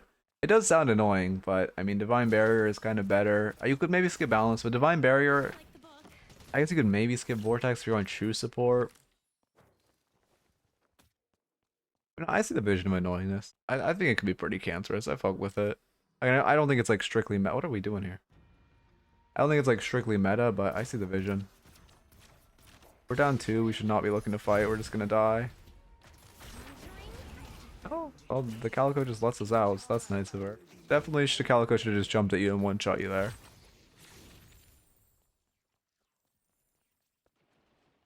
I mean, again, comeback earn is just sitting on Ran.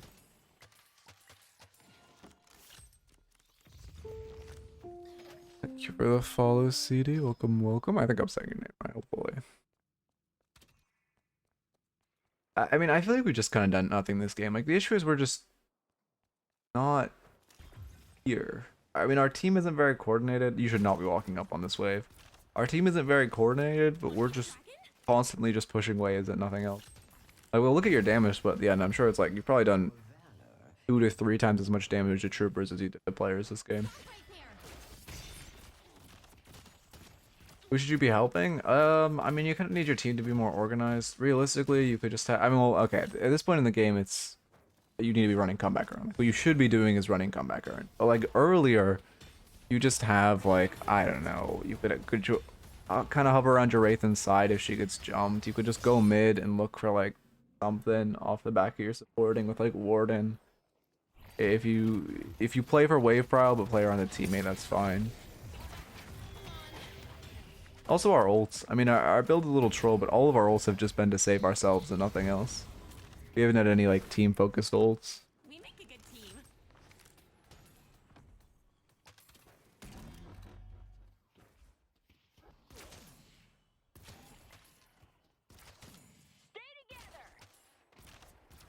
I mean, you guys are up 1. Again, comeback Arden is perfect. The pressure mid 30 minutes in. Oh, I mean, actually, to be fair, you guys are so behind. You probably don't win a mid fight. So really, it's just Arden. Like your best option here is just Arden. By far, your best option is just Arden.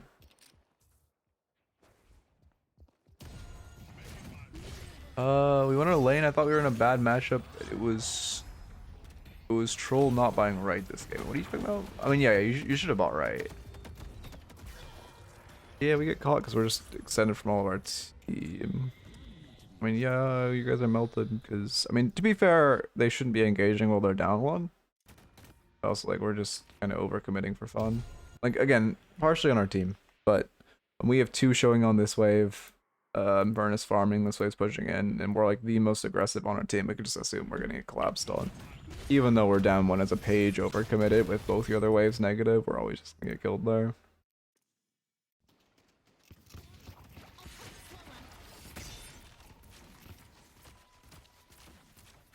Yeah. Are they finally gonna do mid boss? Oh my god, 32 minutes in, they finally do. Or should I have been? I mean, you just gotta need to be behind your team. You should just, like, I can't, specifically as like a, okay, it's more useful to give a general like example than, or a general rule than a specific example, which is you should just never be first in line. You need to be behind your team there. You need to be like, again, just kind of trying to play around. Your Wraith is good to play around. She's the most fed person on your team right now. If she's choosing the side, you can just sit late mid. You're the Warden. You guys got that pick. So again, in theory, you should be running Urn since you got that pick. But in lieu of that, just like this. Again, like barring Rejuve right now. Again, you're like most aggressive on your team. At least you're holding height now. Barring Rejuve, you should just kind of be hugging your team. No, they have Rejuve. You guys kind of need to be in base. I mean, you're kind of getting overcommitted on. You should kill this Viper. She's trolling. You take a Rejuve off and a kill. It's actually really good that she's just running at your enemies. Fantasy. I love dragons. You fought off beyond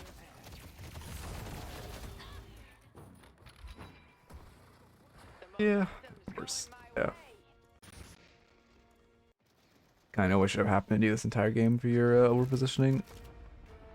Like, we're able to safe farm and ignore lanes. I mean, yeah, but you just need to find which one. Wait, wouldn't be anywhere else. Well, okay, again, you should just be running Urn. Like, there, you should just be running the comeback Urn. But in lieu of that, if your whole team is playing safe and just playing in their jungle, clearing their own waves, you still can't be first.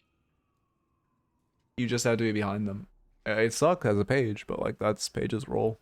Have to play very safe and just very safe. Not much more to it. You have to be behind your teammates, even if they're all hiding in the base. You have to be in the base as well. The way Paige is. You could call for your teammate. Like, you could go on mic and be like, "Hey, you know, Warden, can you start pushing mid? I can play around you. Let's put Wraith on our side. We can put Wraith on our like strong side lane. We can put Mirage on our weak side lane. We can have Holiday kind of looking for a lasso off the back of our pick, and Furnace can be farming the jungle on our strong side. Or there, we can look for an invade on their jungle on their strong side. But I mean, when your whole team isn't really performing their roles, it's a little... You do just kind of also have to be even further behind them. But that is just the banes of playing Paige. For like that game as a Paige, you probably can't carry it, but there's still a lot we could do better. And let's see, did we have more I think we had significantly more damage to troopers than And why is our damage graph look like? Because that's the Viper. That makes sense. I was gonna say, why is gun damage our top? You did still do most damage with your gun. I mean, this is a little rough damage wise. Captivating, your ults did as much damage as your dragon. That's really bad. Now can I carry an urn or two? Wait, what do you mean? You just pick, like, what do you mean? You just pick it up? You can call someone over to like help you pressure the side of the map to get it, but like, you mean how do you? They were comeback runs the entire time, so pretty free runs. What am I looking at? Damage. Breakdown. That's what I'm looking. Yeah. Yeah, that's about what I expected. Like this is, if we have 72% of our damage breakdown is to troopers, that's an issue. Do we have most damage to troopers in the game? Okay, no, we didn't. Whole team was just farming to be fair. Oh my god. Whole team was just farming to be fair. Mirage is like the only one who farming jungle, I guess. That's still rough. 2 in 10? Oh, I see why he had player damage.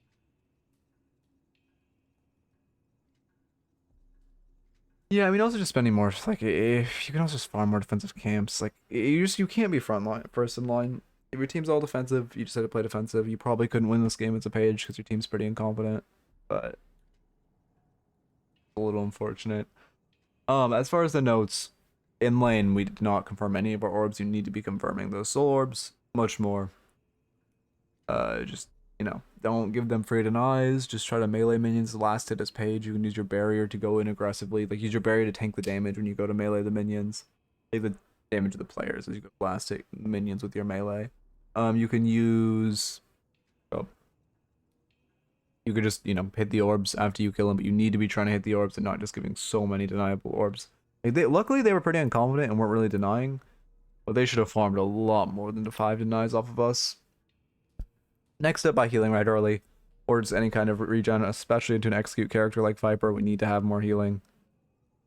Thirdly, you know, run those comeback earns, they were always there. Fourth, you don't really want to be splitting. Paige's role is kind of just to sit on your strong side and play around your whatever carry. And just, you know, kind of, again, don't play first in line, play behind your team. Warden's kind of your front line here, so you kind of just have to play behind him. Even though he isn't, like, he did kind of get unlucky with not getting real front line.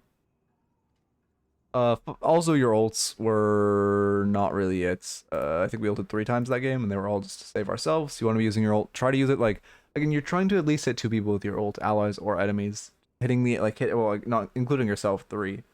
But just, like, you know, tossing it into a fight, tossing it into a big fight, turning the fight with it. Also, we didn't really have any, the game only had 1 team fight around that mid walker, which was still a good fight for us, but we should have been there for sure. And at that point, our team just wasn't taking team fights, which, you know, running into comeback earn would have forced a fight, which would have been great for us.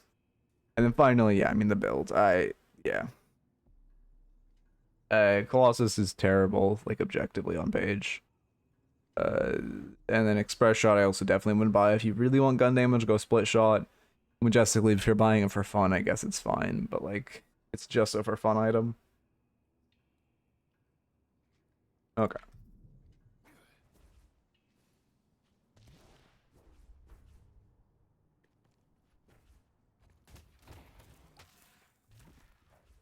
The next raffle. Flash raffle. Oh.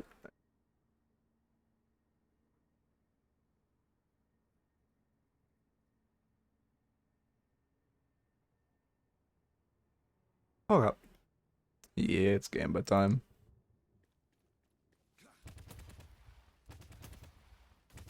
I mean, aim is just so bad. Furnace is actually so easy to hit shots on. What the fuck? Never realized how easy it is to hit bullets in this character. Like, my aim is god awful.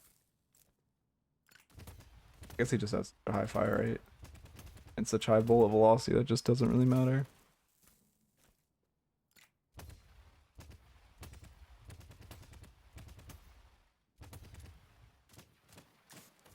And I wish there was a setting for infinite ammo. I guess I could just go no cooldowns and keep R if I really wanted, but, like, I'm not walking all the way over there.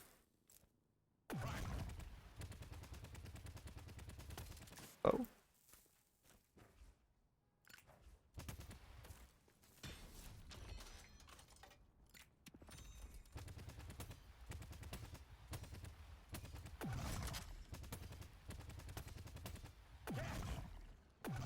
Oh, because it's a fucking... It doesn't... No cooldowns doesn't apply because it's a charge item. Are you kidding me? Little bit of advice. Don't get caught. I actually didn't know QSR reloaded in increments. I thought it only reloaded when it was full, but I guess it makes sense. It's a charge. Also reloads in increments, but I feel like I've not played a character that buys that item for the reload in so long. The character I play just buys it for damage.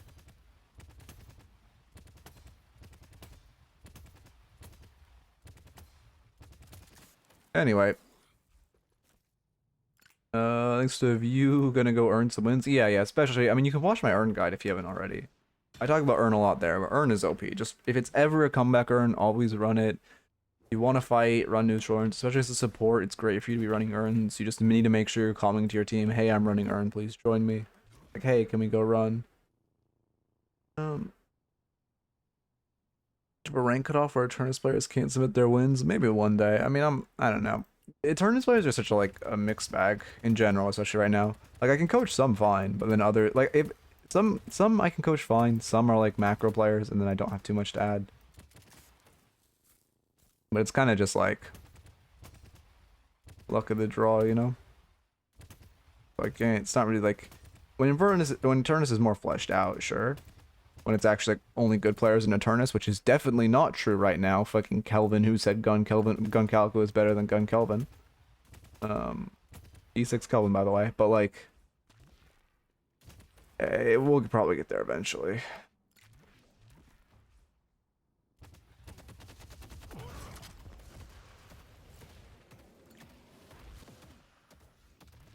Oh, the farewell rule. We don't need to worry about Abrams for a while.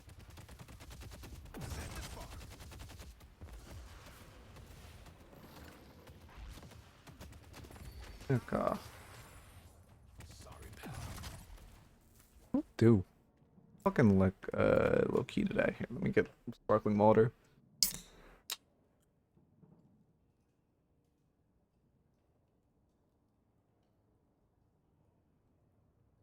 Damn, man, we definitely are hitting the ceiling of entrance, though. I do need to get like,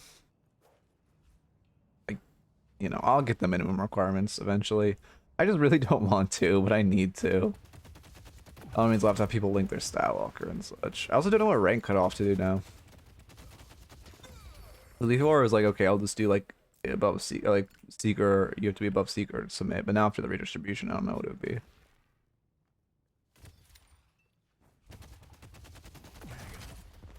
And I could also just do minimum games. Yeah, I guess it's probably best just to do minimum games. And then have it be like, you have to have, I don't know, minimum 100 games. Probably a fairish number. 30 on the character, 100 in total. Maybe 20 on the character, 25 on character. No, I'm not meaning in Furnace. Fucking character is so boring. M1s are just so boring. I think we're wrong with Gun Dynamo. I miss when Dynamo was playable, man.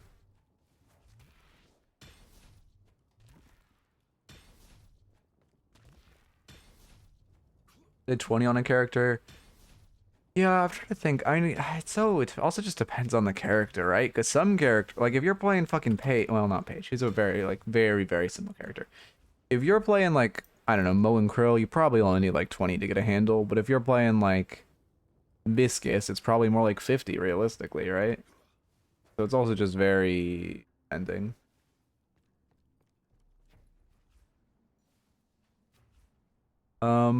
Yeah, for sure. It's definitely north of 20. I'll probably do 25. That sounds like a good number. I didn't know you could cancel Inferno Stash and parry. Interesting. I always would cancel parry, like so just wasting the inputs. Hey, also, I don't know, but I love when they added it so you like drop your gun when you die. I think like that was new. I think that came out in the big hero dump patch. Actually, it's so nice. Oh yeah, Kelvin mains are banned too. Fuck you, Kelvin mains.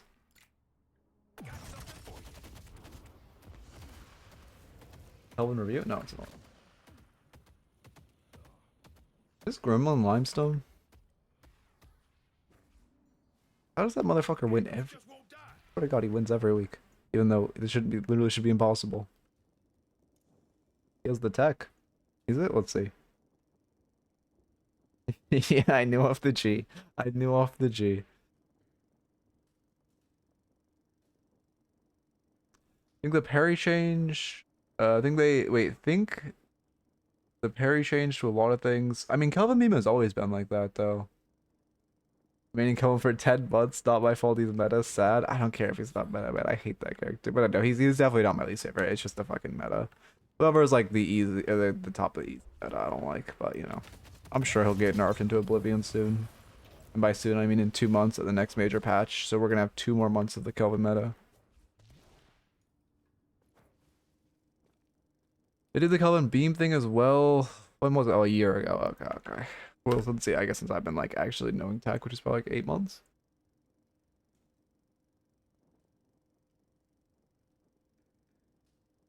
We'll get a Halloween update, but it's pretty confirmed it's not going to be a major update. It's going to be a minor update. I mean, who knows? Maybe I'll be surprised, but pretty much every leaker or person in the like NDA beta who definitely shouldn't be telling me, but is telling me, has told me it seems like the earliest we're getting a patch is like late November for the next major patch. But it's also supposed to be a really sick patch. I've also heard it's like an amazing, amazing patch. So good and bad, good and bad. Okay, is it done downloading yet?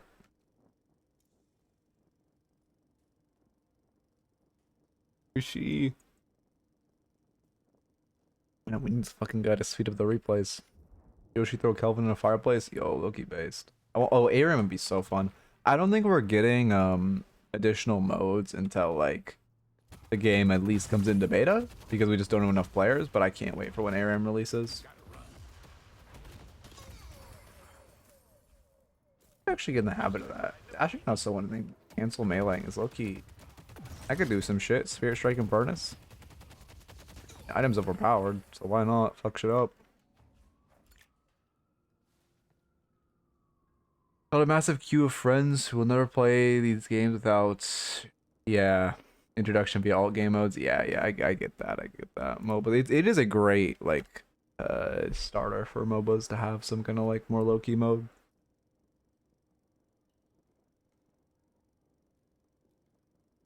My MOBA friends don't want to suffer with aim. The shooter friends don't want any inbound dump. I see. Tried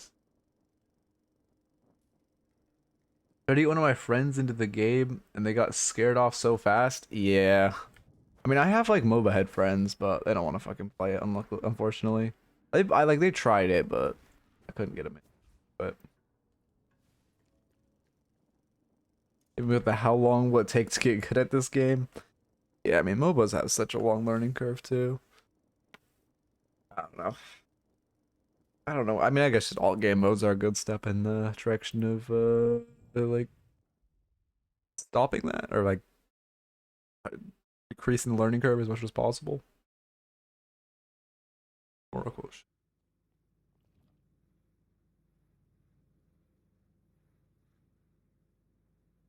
Goal. Shoot. And what's considered good in this game? I mean, it depends who you ask. At what elo do games look like they're played by competent players? Probably like Eternus after the rank redistribution. But I mean, good. If you're Ascendant, you're a top 10% player. If you're Oracle, you're like top 30. So it depends who you ask. But if you ask like an Eternus 6 player, they're probably gonna say Eternus after the rank. It used to be Ascendant, now it's like Eternus after the distribution. Slash marker Oracle. Okay. I think we're perfect. I feel like I'm forgetting something. No, I'm not. Okay. We're into Paige. We're splashing the opposite side of the rain from last game. Paige and Wraith. I mean, this is an annoying lane to play into, but obviously we want to try to focus the Paige, and always this whole lane revolves around Paige's barrier and her barrier cooldown.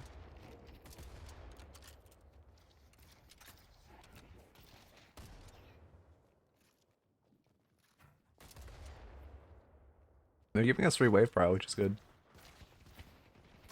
Hard shove, or denies, go by. I mean, if they're giving us wave power like this is great for us.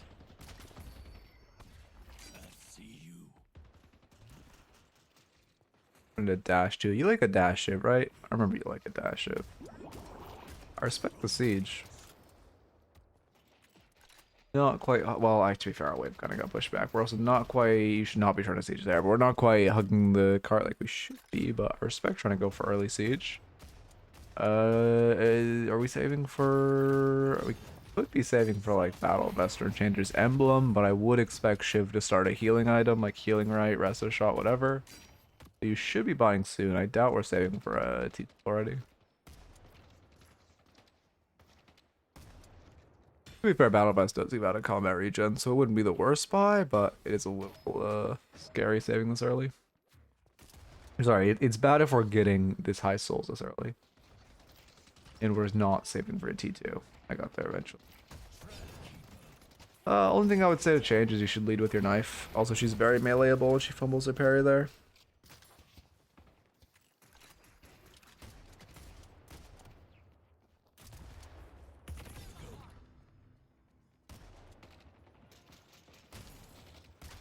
I'd just like ARAM for the info dump, lower match times, and maximum hero variety. Yeah. Yeah, I think one of the best parts that people sleep. Well, to be fair, it's because League has like a ton of characters, but having like randomized characters makes ARAM so much more fun. It'd be so much less fun if you got like a guaranteed character. Yeah, we're kind of just taking that damage for fun. Also, we weren't saving for a T2. Like, you're going in on a Paige with barrier on her wave too. Like, this is just bad. You need to be respecting wave more, and then also, you know, you're not really gonna get a great trade on a Paige with barrier.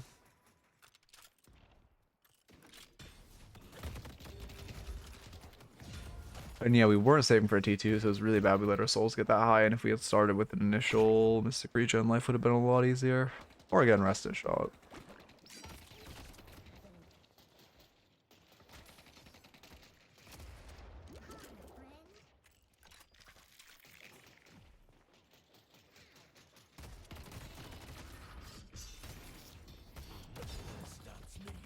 That was interesting. I do think we were a little late on our dash. When she TP'd into our face, we should just insta dash there, but I mean that was something. Don't start healing booster. Healing booster start is so grief. It gives you no extra healing. I mean, literally the only thing benefiting is Mystic Regen right now, which healing booster goes from. I mean, yeah, you got 0.8. Is that from? Yeah, you got 0.8 healing, extra healing a second. So you're gonna heal like an extra what? For a 1600 item, you're gonna heal an extra like 8 damage a knife, something like that. At most 8 damage a knife. Healing booster start is really bad. It's just so much better. If you, yeah, the weird build experiment. Yeah, okay, but yeah, I mean, healing booster just doesn't give any healing early. Even if you're like Abrams, who it does benefit as passive, you're still getting like, and even if you're building melee life, like at most you're getting 200 healing, versus like a resto shot can give you that in like 3. And then on Shiv, at most you're gonna healing boost can give you like, you would be lucky to get 200 healing out of healing boost playing. You gave them the deny, but luckily she's a Paige player, so she missed it.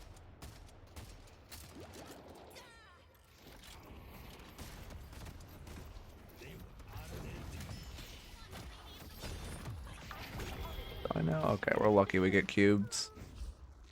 It'd be rough to parry the tower after wave's already basically dead. I mean, I respect the vision. But we do gotta be showing more respect. Also, when she rooted, we had time. We should just dashed immediately and we'd be out. Should I have it after a cold? Wait, you should have it after a cold run, Spirit Life to a Torment Pulse? I mean, I don't even know if you need a build healing booster on Shiv. But like, even if once you have like a leech, healing booster really isn't giving you that much value. For this whole, like, taking an entire slot is like super valuable. Really not, like, healing booster is only really good on like a healing character, a character you're gonna build like healing tempo on. First is fine. I mean, I would look for like a battle, or not a battle, Enchanter's Emblem this lane. You go double emblem too, that's not bad this lane. The out of combat regen is gonna be super valuable though. Need the healing.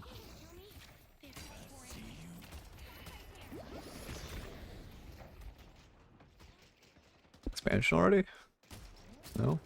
Oh, sure, rebuttal, I see. No, I don't think you've meleeed her this whole game. I guess she definitely can't parry Biscuit's bottle punches. I guess we're just rushing it for fun.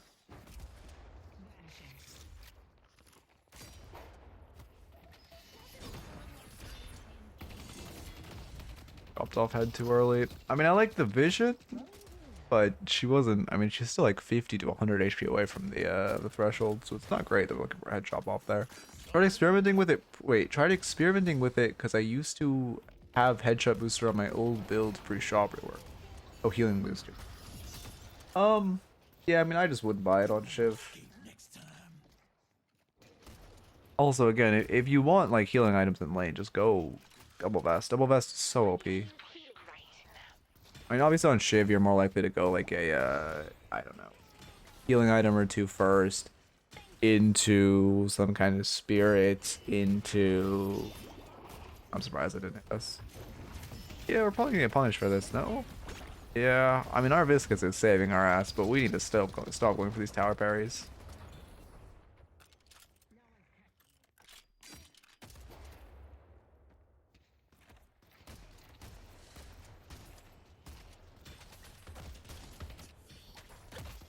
Free dash. Good for us. Yeah, she's just griefing.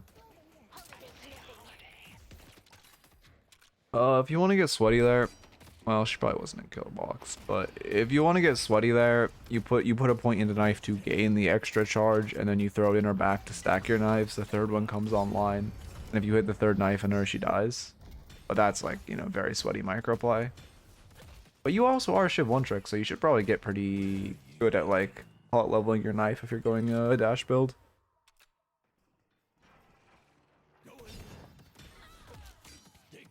Because even though you are like losing an AP, it is worth if you get a kill. Especially since having an extra charged knife is not bad. I mean, it depends what characters. Like in general, Mystic Regen on most characters, even this game, it probably isn't healing more than the rest of a shot would. If you're Mirage, you can spam it, or like a true dot character, I can see it. But since we aren't a knife shiv build, it's kind of rough. Also, you should be shooting in between melees, or yeah, melee.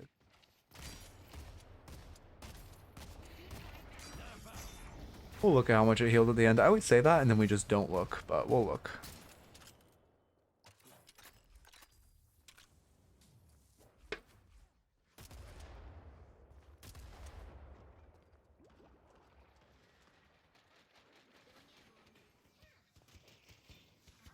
Shop. What are we buying now?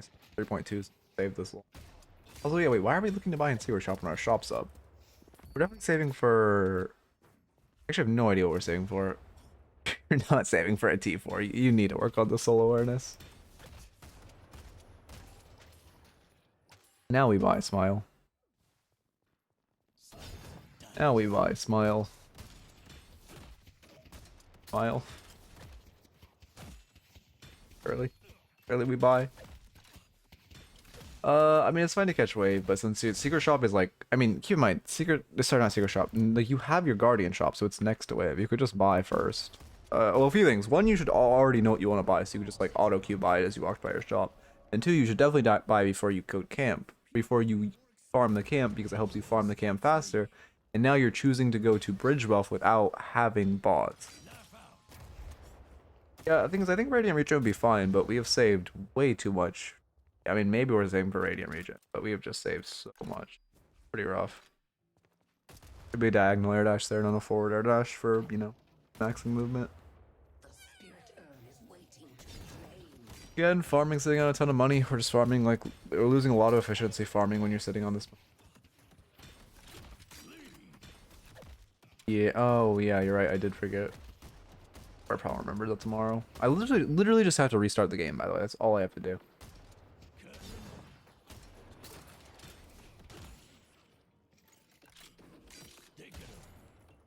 Now we buy. Okay, pretty late, but no, we are buying regens. We had so much time to buy. Gold Crunch. Sure. I mean, Enchanters is really good this game. Yeah, Enchanters is actually fantastic this game.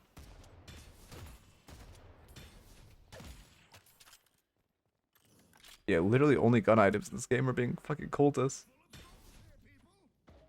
2 M1s are both doing a decent chunk of spirit.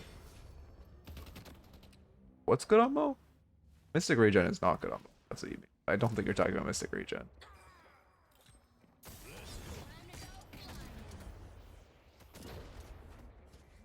I guess I see the vision of Mystic Regen on Mo, but the issue is you just get so much more healing out of items like QSR and Mystic Burst since they apply. Yellow needs help.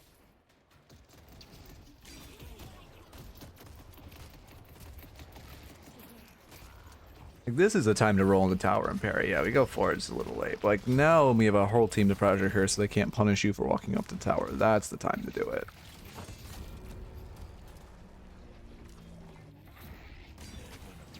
Okay.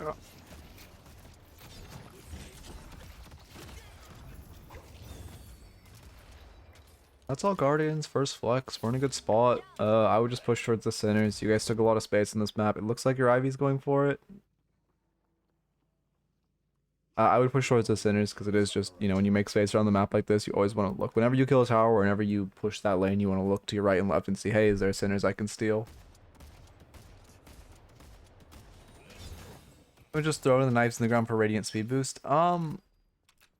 That's okay if you're full knives and have CDR, but keep in mind knives have a long cooldown. Like, I get the vision because good, but you do need to be full knife. Not like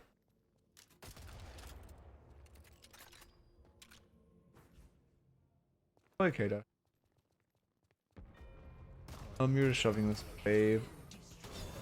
Got Urn, luckily. Oh, you lose a Guardian. Yeah, you're gonna clean up your other wave. That's fine. I mean, on wave duty. You should be mantle sliding, though. Where's our mantle slides?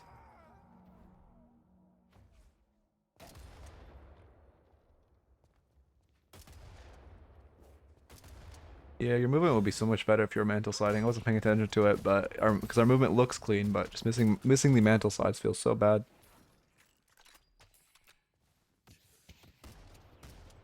I mean, they're still showing a lot on this map, and we still know this is their strong side. I just look to hard shove in this wave and then steal the centers. They're still showing a lot on the right side. Looks like they're gonna try to pressure your tower. Okay, Wraith's here, so we just run away. Yeah, perfect. Wraith and Fern? Oh, you. Now we buy Torment. I mean, the item's OP. Yeah, I don't see that often on Shiv, but the item is overpowered. Yeah.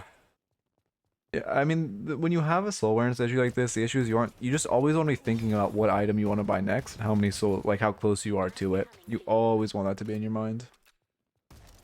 Oh yeah, if we had enough to afford Arctic, I would also. It does give a lot more value than regen.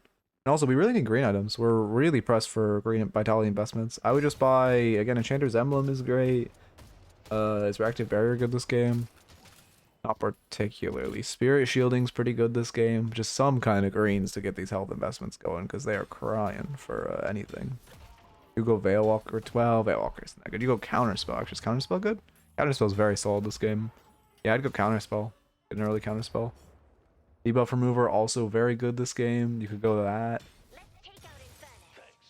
Obviously, you can cleanse Paige Root, Infernus Burn, debuff reduction. You can cleanse Suck, debuff reduction, great into Holiday, great into Wraith, great into Paige, great into Fern, great into, well, good into Geist. Yeah, Loki next item should be Remover.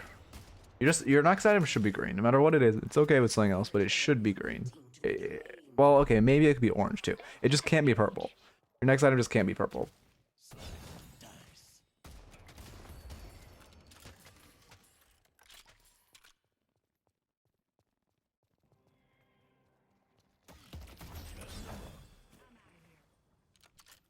I mean, we're kind of putting the ball in their court there. I'd look to buy, because like when we're pushing here, she can either choose to fight you or not based on who she is around, and you aren't really going to be able to pressure Walker. Waste of time. What level is this? Oracle? So, okay, it's not. If you're at a higher level, I'd say you should assume their right side is their strong side because we're Urn spawned, but you aren't there yet. Enchanter's Emblem, sure. Your life steal, sure. Yes, okay, there. Now we got our greens. That's good. That's what I wanted to see. Although if you're buying Enchanter's Emblem, Loki, it should have come out in lane. It's so good early lane. Again, do this lane, it would have done so much work. I think we took like probably 80% spirit. I don't even think Wraith shot us the entire lane. Paige was doing a lot of gun actually.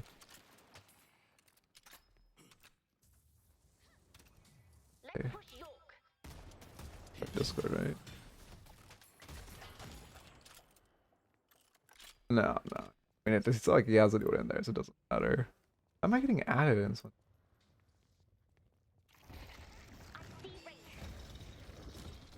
Yeah.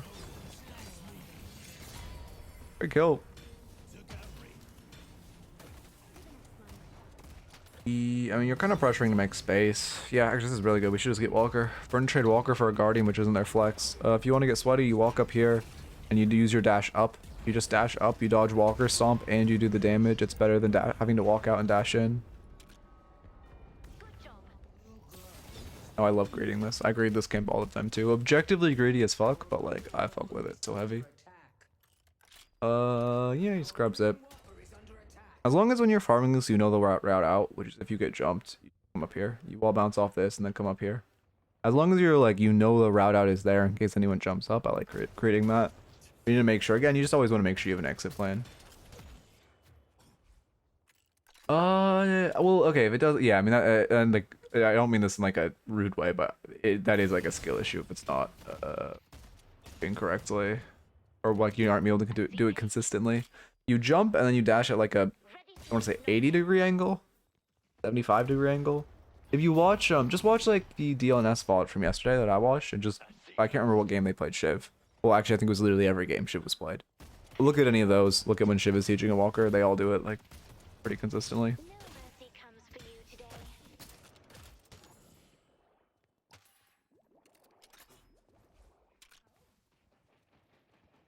Just the timing. Oh, I see. Timing is just when you...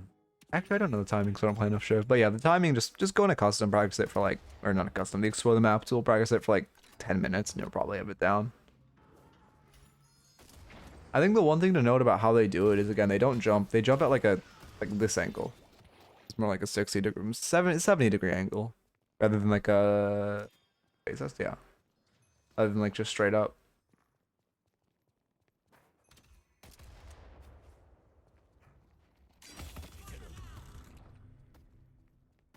Just being like a gremlin. To be fair, I guess it's true to the name. Viscous is kind of goated. If you didn't honor this Viscous after the game, you're trolling. His cubes have been so good. Getting juggled.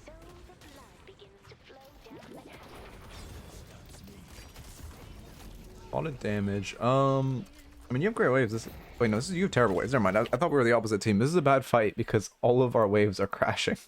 They're gonna get this Walker for this fight too. I mean, to be fair, your teammate shouldn't have picked up Arn. That was Troll. They were trying to run it and not hold it, so it was Troll. But this is a terrible fight. We have three crashing waves actually, and we're choosing to fight on mid. We're also fighting in front of wave, which is bad. And Furnace is gonna trade a Walker for this. I mean, oh, my frames are dead. Okay, you should do mid now. Oh no, my frames are still dead. You should just call mid at this point. Walker's already dead. Just call mid. Or Hayes can rotate over and fix wave. You need to go mid immediately. It's your only way you make this fight worth losing the Walker.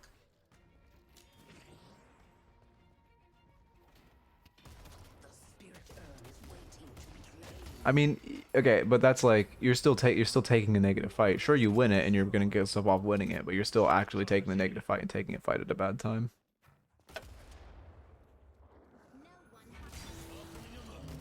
Still shouldn't be trying to take that fight. Now we're gonna... Oh no, we didn't get stomped. Yeah, I must have already stomped and I missed it. Oh no. I don't know. Are you having Tesla? We don't have anything we can deprive, but it means it's definitely a leech game, not an infuser game. We got Walker, so it's 1-for-1. Could be worse. But again, that wasn't a time to fight, and we probably should have just done mid off of the fight.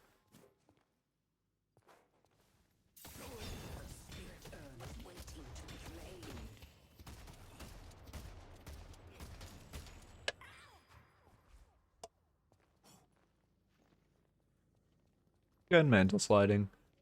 I look at this map and I'm seeing a lot of sinners up. We're gonna fight this holidays out. I'll go to slowing X this game. Great into Wraith, great into Infernus, great into Holiday, good into Paige. Yeah, slowing X could go a little crazy this game. Lets you catch a lot of the very mobile characters. If you buy slowing X into Holiday, it does so much. Like right now, she's Well, actually, the silence might send her to, yeah, silence. Exactly. Like, if she didn't get silenced by that Mino, she probably would have died. So just being able to stop her from pressing 2 will kill her so many more times than you'd miss it. Or you'd miss the kill on her.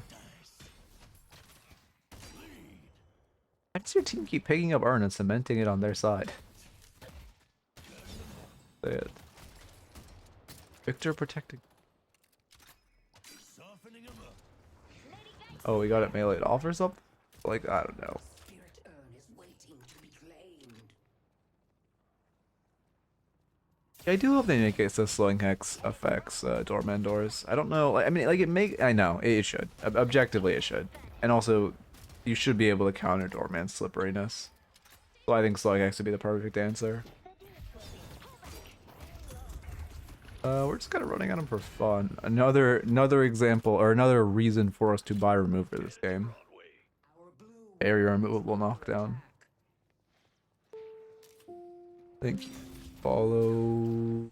I'm not even gonna embarrass myself by trying to pronounce that, but I appreciate the follow. Well, if you want to tell me how to say your name, I say it correctly. But what is this fight? Okay, let's look at this fight. I mean, we're up a ton. Our waves are neutral. Okay, this is a fine fight, and it's over Urn. Oh, it's actually a great fight. It's over Urn. We're up a ton. Waves are neutral. I mean, it'd be better if we shove waves first, but I mean, if we lose a fight while we're down 20k, we deserve to lose the game. Or sorry, we're up 20k. You're gonna get Geist swapped, right? Is that not Geist? I swear to God, Geist just walks by you at like 10 HP. No, she's full HP. I'm just insane.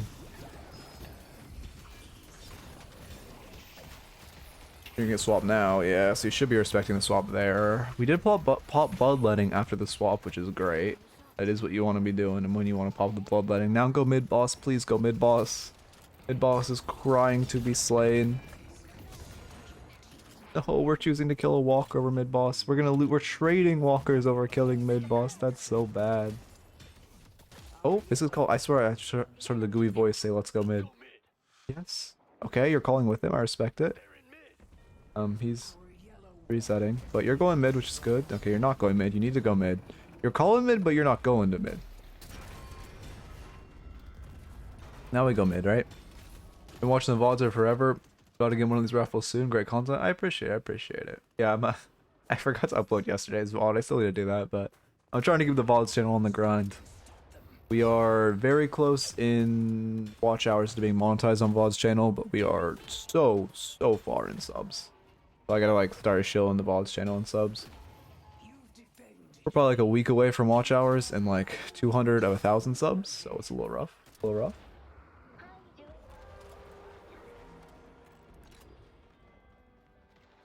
Well, the thing is, also you're pinging mid, which is okay. Here's how you call mid boss. You have two options. One, you just get on mic, say, hey, we killed them all, do mid boss. Secondly, what I do, because I, myself don't like using my mic, I press tab, I put my cursor on top of mid, and I do not stop left clicking until all 6 people on my team are there. And it sounds like I'm exaggerating. I am genuinely not. If you ever watch me play, when I call mid boss, I just spam ping that shit until my team is annoyed into going. It actually works. You don't stop clicking until someone like says they're going or your team agrees to go. It works flawlessly. 100% spin rate. Best way to call it if you're not using your mic. Also, our souls are insanely high, but we're gonna buy. I mean, transy. We're going. Okay, we're on Arctic Blast Juggernaut. Juggernaut is solid this game. Overall, Loki prefers Spear Resistance. I mean, Juggernaut's OP, but Spear Resistance kind of goes crazier. Not gonna lie. Something as simple as like a Spirit Resilience, and then you upgrade your cooldown to a Transcendent cooldown, right? Yeah, Transcendent cooldown. I don't know why I was thinking I was butchering that. You upgrade it to a Transcendent cooldown, which affects your Torment Pulse, affects your Arctic Blast, affects your Radiant Regen. That'd be goated. Spellbreak doesn't really hit this. Well, Spellbreak's very good in the Spirit Holiday. Not good enough this game to buy though. Also not counterspell. Debuff remover again, still crazy. Crazy item to buy. Would be a counterspell plus whatever else I said. Resistance.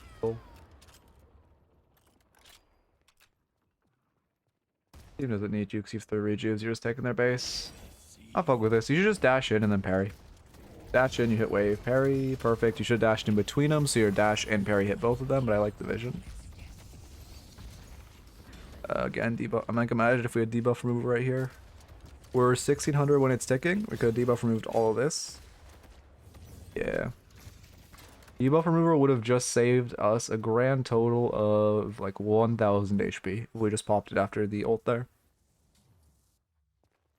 Yeah, I mean, Counterspell is good this game, but I mean, it's not... It's good. But I prefer Remover because there's just... Remover gives so much more value into Infernus.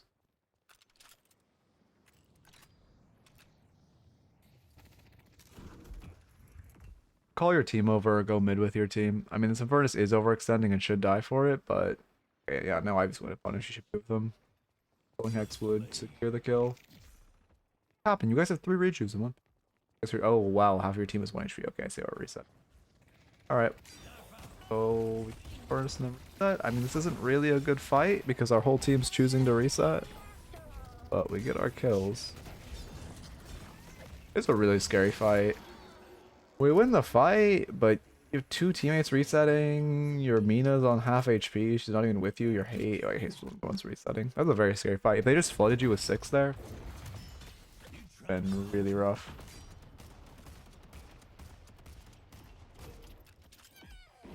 I feel like next update's gonna be add a side objective. I mean, eventually there will be a side objective. Yeah, it might be next update. We do need another one. And also, I kind of hope they make Urn, like, interesting. I fuck with Urn, like, as an objective one person can initiate. I like that. But just running it across the map is not. I do hope next update's a jungle rework, but we'll see. It might just be another character dump, because if they do another character dump, they can add draft, which is always something they're angling for, and something they need. We win the game. I want to fashion.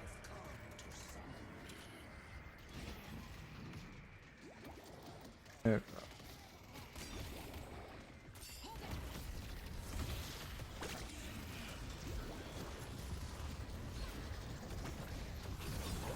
It right now. Wait, why? Okay, no, we're healthy. We have no rejuves. It's actually a scary stay. Up 50k with no rejuves. I mean, throw a knife into him. Oh, we don't have knives, that's why.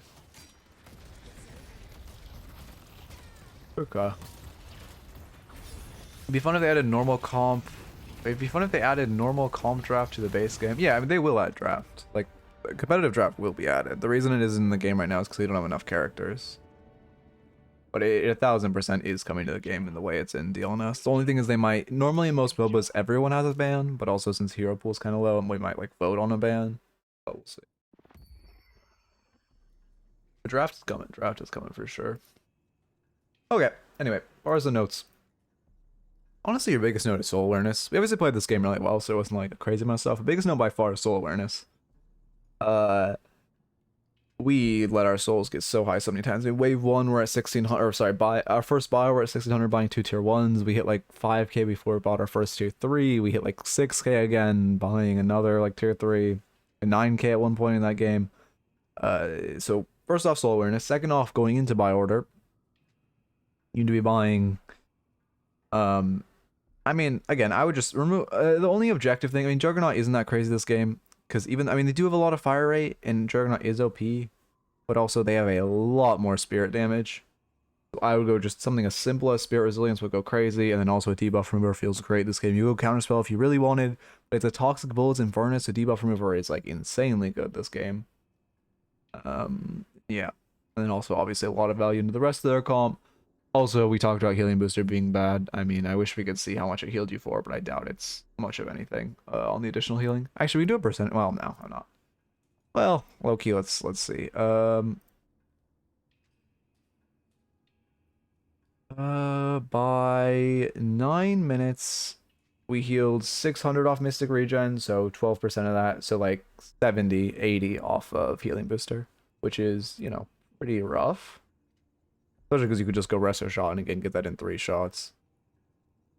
I remember I used to just rush shop and you gave me the feedback on leaving wave to do it, so I'd end up getting looped. Oh, I see. Yeah, it's a fine balance to strike.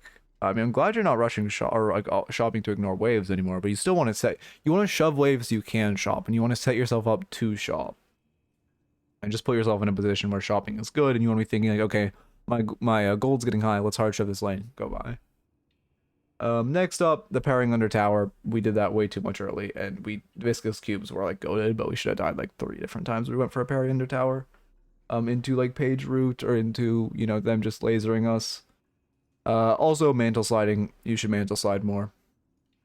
Mantle sliding is OP free movement. And then finally, just the fights we were taking. We took a lot of fights. I do not remember but maybe I might have a favorite. I probably don't. I don't remember the build code.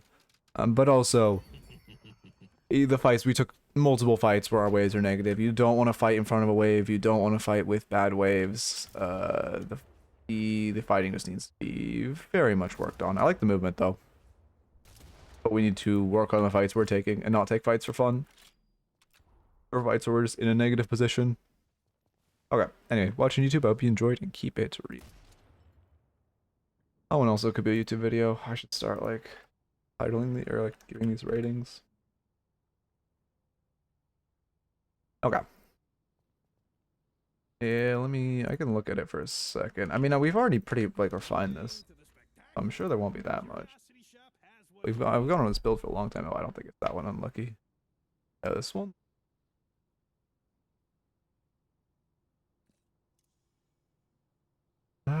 Yes it is. Oh, it's formatting thing. What's down here? Improved spirit, cold front. Yeah, these aren't in order, right? If I remember correctly. I mean, I like this. I like the star. Mythic Burst. Well, again, if it's not in order, these are all fine.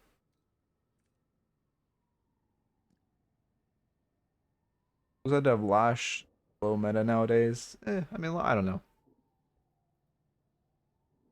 I think where Lash is fine. He's still good in solo queue. He's just not good in like competitive play. Out of order. Okay, yeah, and this is fine out of order. This also fine out of order. Don't, you know, you want to make sure not to get tank buster too early, but it's fine out of order. I don't agree with choose one for this. Bullet resilience is not that crazy. Also, again, you know, I mean, you sell those mutations. If it's not inherently, you want to sell the regen for it or the defense for it. Trigger. I mean, this is fine. Yeah, I mean, all these items are fine. They all look fine. I wouldn't really buy healing tempo, but. Also, yeah, I guess I would take healing booster out like we talked about before. The rest of it looks fine. I mean, I'd add slowing hex as an optional. Spirit shielding also a good optional. Like keep it at that. Hey Ale, I didn't see you in Swento's chat, so I couldn't say 7 days. I had to not watch the Swento stream since you weren't there. Why would I stay for him? Let me raffle up.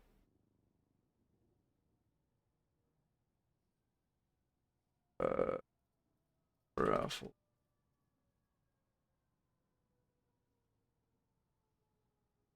Okay. Perfect. Oh, I need to restart for the mod.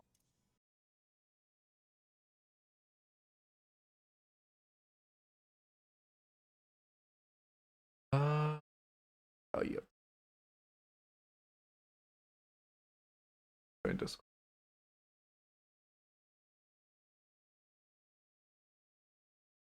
I'm gonna open up my phone. Still hear me? No. Oh, I'm definitely cutting out.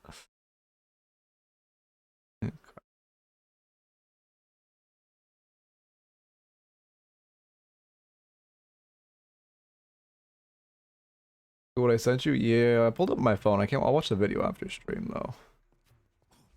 Let's see. I'll probably pre-order Arc soon. Yeah, there's a 2-week refund period on Steam, right?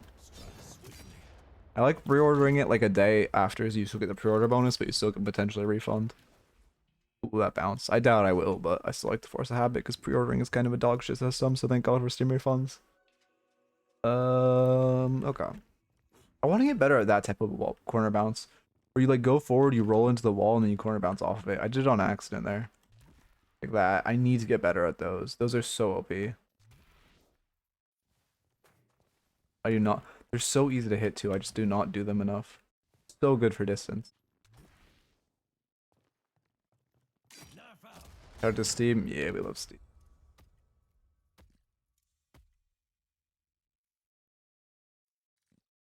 Okay, yeah, this looks. Oh yeah, I'm glad. I appreciate you making the categories wider. Yeah, this looks fine. I mean, again, you know, maybe not choose one, but the rest of the items look good. You know, like I said before, toss in slowing hex, toss in spirit shielding, probably like an optional during lane, where I put like spirit shielding and such.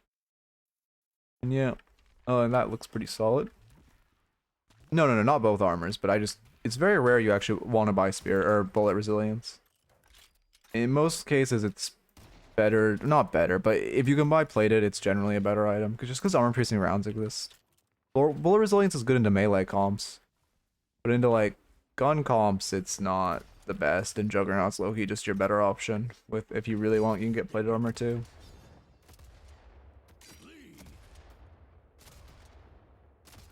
Well, I guess to be fair, it's probably Juggernaut and bullet resilience. But I wouldn't. Some games you might want to build both. Some games you might want to build. Well, probably most games you want to build just spirit. But no, it's not really like a choose. With armors, it's not really like a choose one type of situation.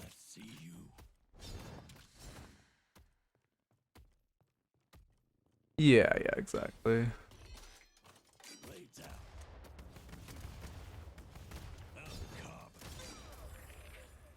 Thought you were supposed to be tough, big guy.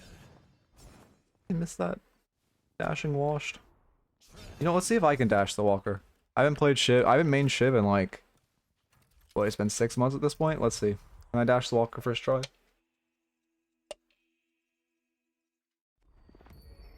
Mid-boss has arrived. Okay. Which time? A minute left. Okay. Okay, we're good. I've never clicked that key before, but something just happened to my computer. It looks like everything's fine though. Not sure if you saw, but one of the enemy types already has 3 million player kills. I see. Yeah, no, I mean, I can't wait to play the game. Okay. Oh, I forgot to jump, that's why. Use a wash, you didn't press spacebar. Okay, look. I still got fighting me. Gotta be. This ain't good. Die, damn you. Okay. That should be that's in 10 seconds. Let's go. Wow, okay, it is actually, I am washed. This ain't good.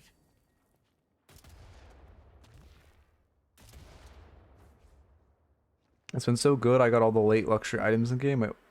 Oh, it's been so long since I got all the luxury items. Yeah, I mean those, especially as you climb, those games that get that late are getting rare and rare. You can hit the damage there. It don't matter. Yeah, I definitely need to.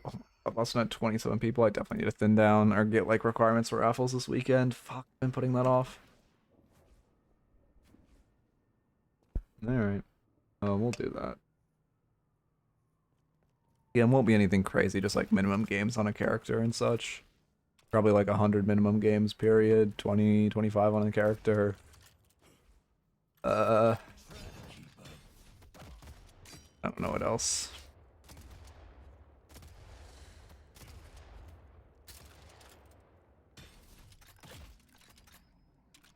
Lucky Shot Shiv. Abrams ain't a problem no more. Lucky Shot is so OP, man. I hope that item gets nerfed. I don't know how like Lucky Shot plus Glass Cannon isn't recognized as a problem. That wasn't wall bounce?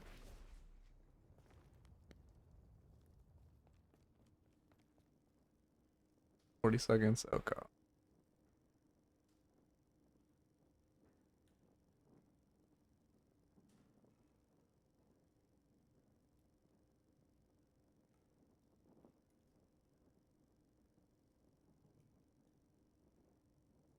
Skull say? Oh, he won. Oh no. Oh, I have no idea what the meta build on 7 is. I haven't seen anyone like speak this character's name in so long. Thank you for the follow. Okay. Thank you. I appreciate the follow. We'll leave that one name out, but much appreciated. Okay. Well, to be fair, did they build a capacitor? Oh. Oh. Well. Hopefully you have fun playing the game before that item exists. Maybe we did an old build. Oh no. No. You're just like, oh no. Okay, we'll talk about that when you buy it, but you're basically just making yourself like so much weaker by buying Infuse over Leech into No character that's already hard countered by capacitor. I mean, this is Phantom. People can hit capacitor. You'll be surprised. I mean, we'll see.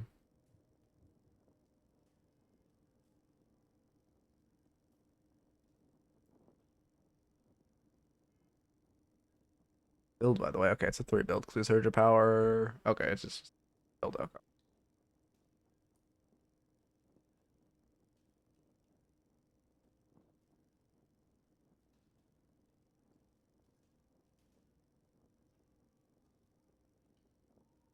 Can't wait till they overbuff 7. 7's been weak for like 2 patches, so you know that means next patch they're gonna be like, okay, his ult now does 10,000 damage a second, and his 3 now isn't countered by capacitor, and instead of you capacitor it actually does triple damage. And that seems like a balance change. I'll just ship it to live. It's just ranks. One day I should stream with Brass Knuckles. I go crazy. Threaten to fight you guys. Now, shouldn't Erob get banned for like making a joke like that?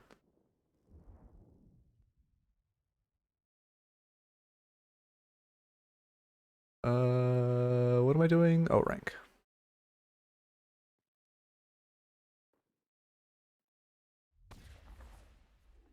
Yeah.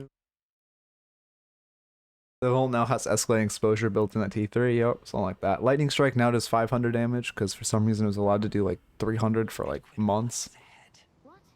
Base. Anyway, 7. I typed your name and not the character name. Phantom 7 slash marker Phantom 7. Okay. There we go. Everything's in order. We will get 3 YouTube reviews today. Lock in. 3 YouTube reviews and I could actually upload daily this weekend. Imagine the world. A utopia where mid uploads daily.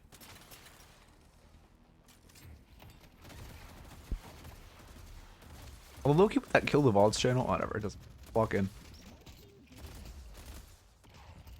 that possible? I used to. When I started, I had an initial peak where I was like, I started uploading fully edited videos daily. It was crazy. I was like on some crazy shit. They were like mults like at least 3 hours all edited. It was, I don't know how I did it. I literally didn't sleep for like the first month I started content. Well, I guess not. The first month I started Deadlock content.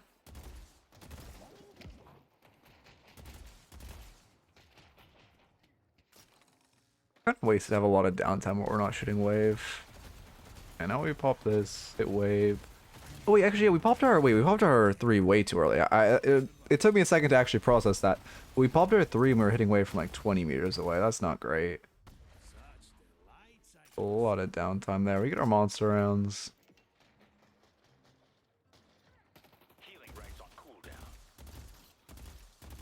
Well, you don't want to let them have perma wave prile. We need to be careful. Viscous, I mean, it's Viscous Calico, but especially giving Viscous a lot of wave prile feels really bad. You need to be trying to push this wave back. You need, yeah, unfortunately you do just have to hit wave here. Yeah, he's gonna blame you too, isn't he? I like the play though. Honestly, your best play is just ignore him, let him die. He's trolling. Did he not blame you? Christmas miracle?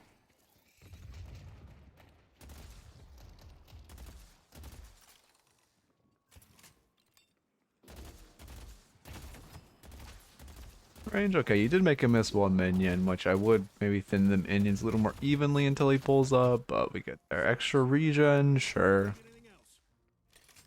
I do like going defensive, although might have to double up.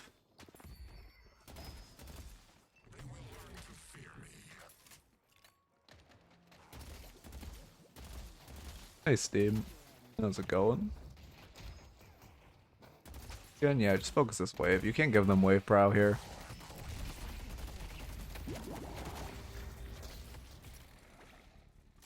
Oh no, I no sweat. Oh yeah, I guess also a requirement I need to add is people like need to be, that would be one to thin people out by a lot. But like I don't want to add requirements. I have to. Raffles are gonna test it. Oh god.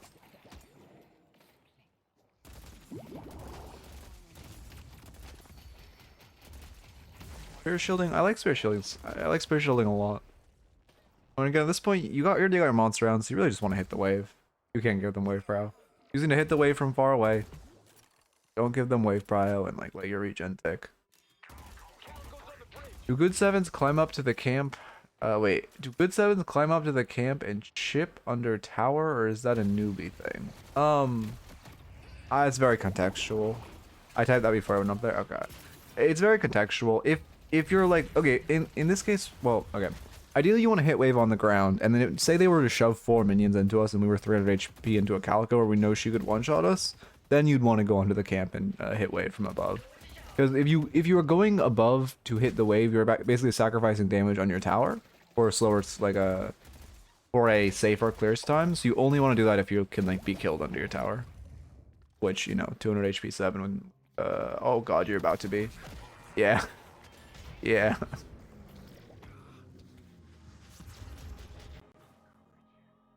Well, I see that would be the case where we should either be behind our tower or on top of that building.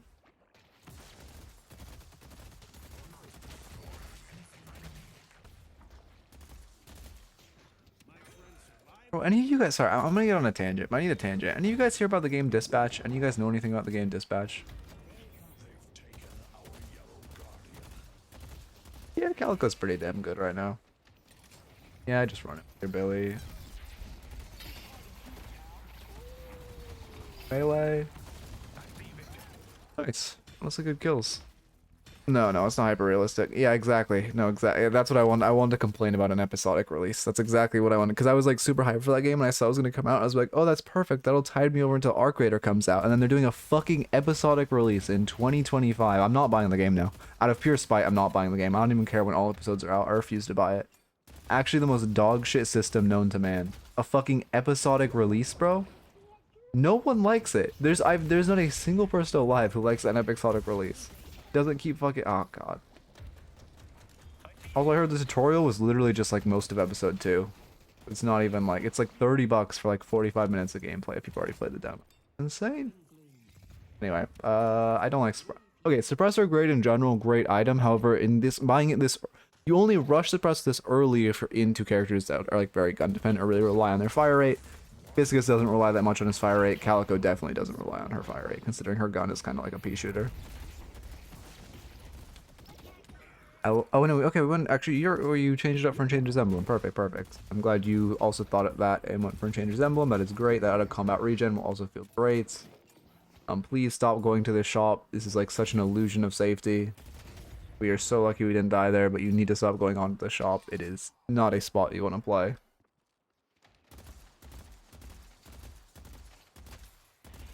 That just made by Telltale Games crowd.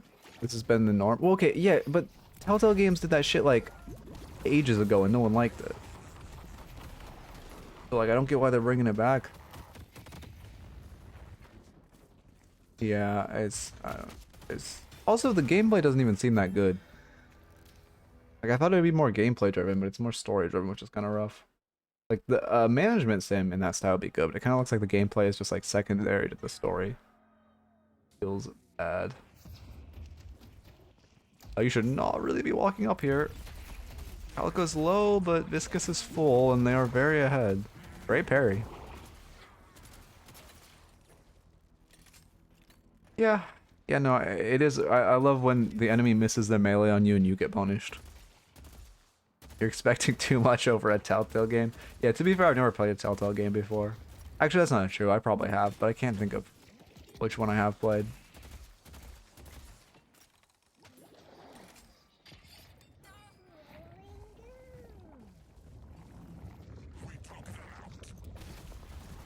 I've never played Walking Dead. Also, like, okay, you know what, I'll get on a whole tangent. We're on landing stage, I can tangent. The whole, like, issue with episodic releases is, like, there's no, it's just so bad. It's so bad. I don't know, I've never been a Walking Dead person. My girlfriend likes Walking Dead. But I don't know. I've never even been, like, a zombie movie guy. They disabled the FOV changing. Oh, that's huge. I fuck with that heavy. I mean, Loki, I wish we could play a 90 FOV, but like, I like that people can't just make their FOV super wide for fun.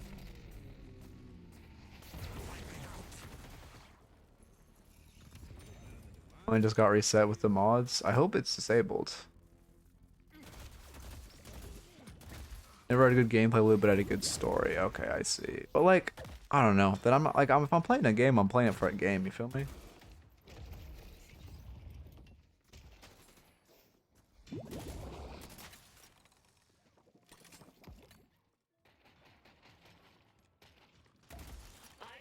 I mean, I like rebuttal. Didn't expect you to. Oh god, didn't expect you to be able to parry Viscous Battle Punch, but kind of just took 200 damage for no reason. Why are we walking in there? You're not respecting. For one, you're not respecting that it's Calico. For two, you're not respecting like 1.5k down. Yeah, now we're gonna die.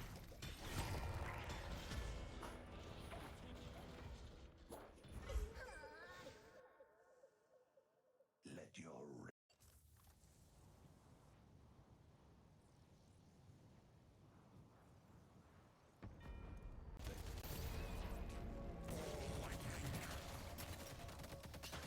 our yellow walker is under attack.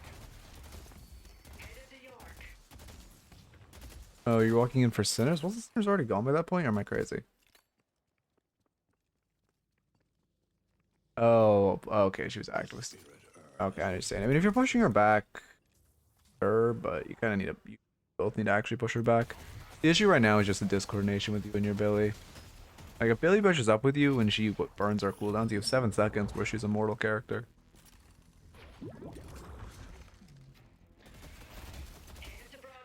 That shit hurts.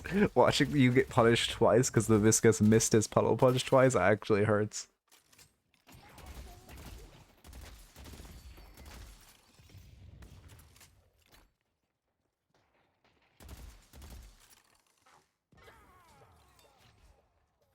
No one's taking me down.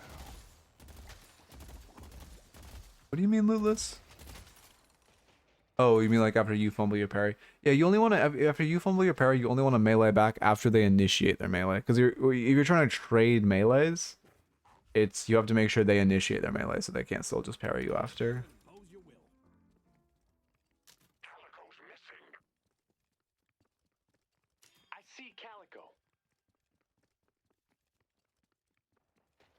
I kind of looking like nuts and bolts, but I mean, feels like it's the job done. Why are we still fighting? I mean, you're not initiate. Don't, no, stop walking at him.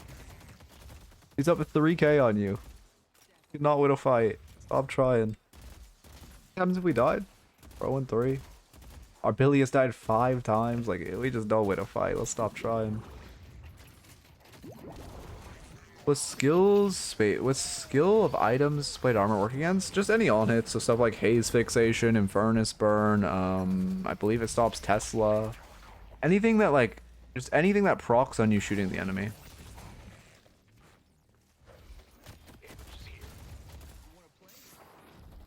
I believe it stops, you can eat power, I believe it can eat 7's power surge as well. Oh, why would we light melee then? Should still die. Early, the heal creep doesn't save it, right? Great ball. Okay, nice. Good ball. Good ball.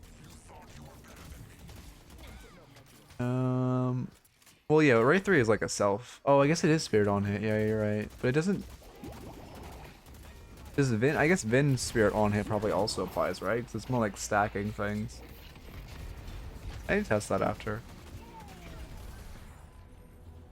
I mean, we're lucky they're just throwing themselves at us. This is not a, we're getting lucky. You're gonna steal their camp now, which is good. Buy your cultist now if you wanted. I would buy cultist and just jump up, steal their T3. On, buy cultist. Don't sell for fleet, but buy cultist. No.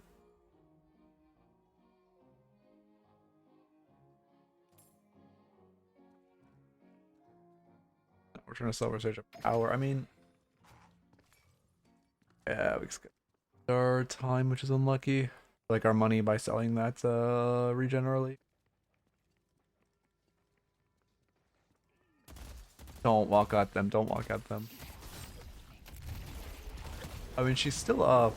We're actually coming back into this, but she's still up on us, and we're just kind of fighting for no reason.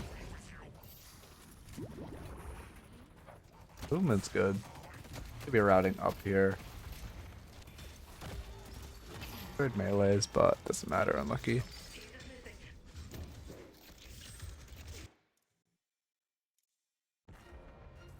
I mean, our issue right now is just overfighting. I see Vindicta.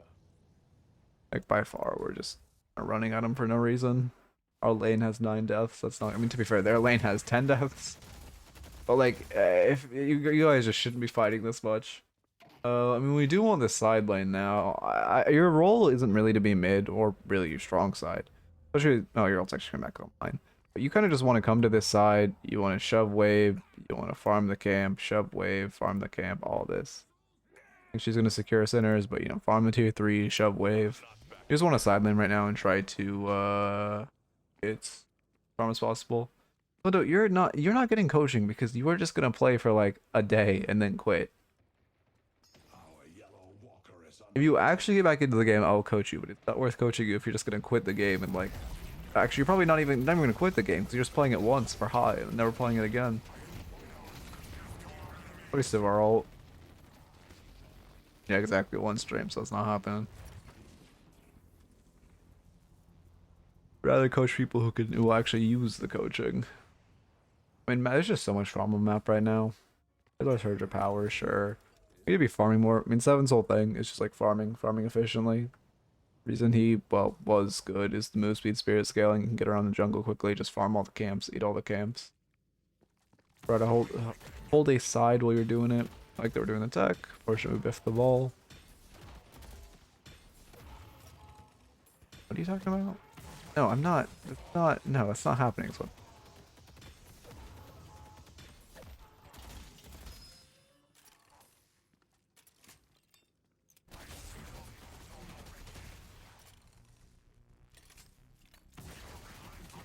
Crazy 07 becomes a homeless the moment. I mean, yeah, if, well, okay, and that is if Hayes is actually using capacitor, but character is like useless if the enemy team actually capacitors you and you power surge. Urn's also getting fairly close to comeback. I'd start angling myself towards Urn. Again, just playing this lane, like your most should not be the one side laning. If you're just sitting here side laning, farming, Urn never slips, you can grab it while it's on your side. Yeah, Steam, I don't know if you played back like 7 months ago, but there was a meta where it was 7 and only 7, and 7 had a 55%, I think it was a 57% win rate at one point, and the second highest character had like a 50% win rate. And we had 4 months of that, and it was one of the most miserable. I think it's scarred a lot of Deadlock players. It was, also we should not be chasing here. But it was bad. It was like 4 months without a patch while 7 was on a 57% win rate. If you want to melee that bag, you just melee and then look up at the end so your melee like goes, your hitbox goes above. It was, yeah, that was not a fun meta. It was, I think it was before the shop rework, right? It was like the 4 months leading to the shop rework. The thing is, we're in for another one of those. I think we're like one to at least probably 1 to 2 months away from the next major patch. And it's just going to be Kelvin. Kelvin's going to run the lobby, and Victor too.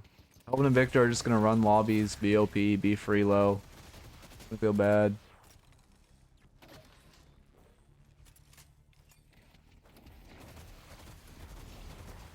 Yeah, I guess 7 kind of only fell out of favor once capacitors started getting recognized as OP as shit. You're making me cry calling Kelvin free low. Yeah, I mean, the thing is, there are good Kelvins. There are good Kelvins and there are free low Kelvins, right? Kind of the same with 7, right? It just depends on you. Or not you, but like the player. There's some players that are like actually good at the character and can pilot the character well. And there are some people that are just like dog shit, but they're just playing character that boosts them. Obviously not talking about 7 now, but Kelvin now. Like again, won't forget that fucking Eterna 6 Kelvin main that told me that Gun Calico was better than Gun Kelvin and didn't know what DLNS was, but you know, that's irrelevant.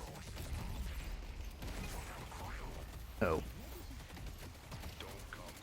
I mean, this is fine. Fine. Yeah, we're backpedaling too. That's fine.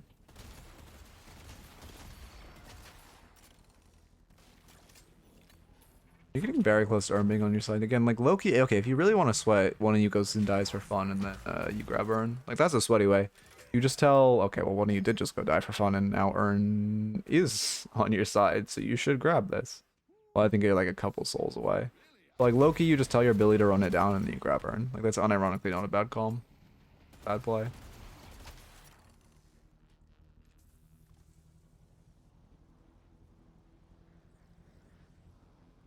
Me when the enemy Kelvin presses 4 on me, GG, shake my head, go next. Yeah. Yeah, Dome is just...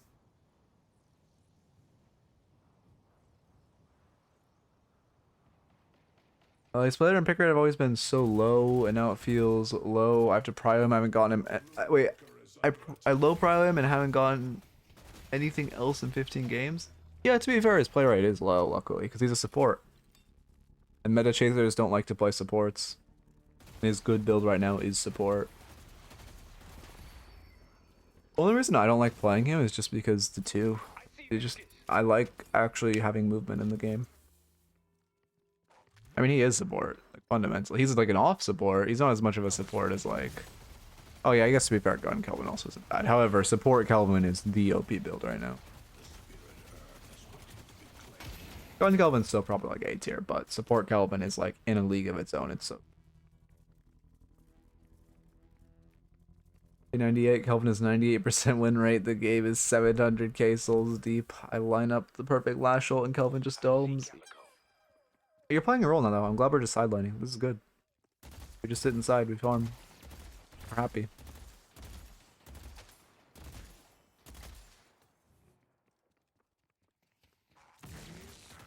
Their team's showing a lot. You can create another wave. They're showing 4 on vision. Wait, do I have fear map on? No, I have a gold map on, that's why. They're gonna farm hard shove this way, farm your sinners, that's good. Yeah.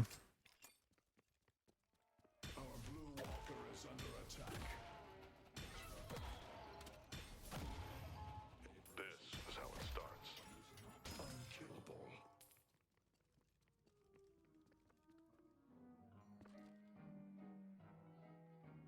Dramatic, stylish, I love it. Okay.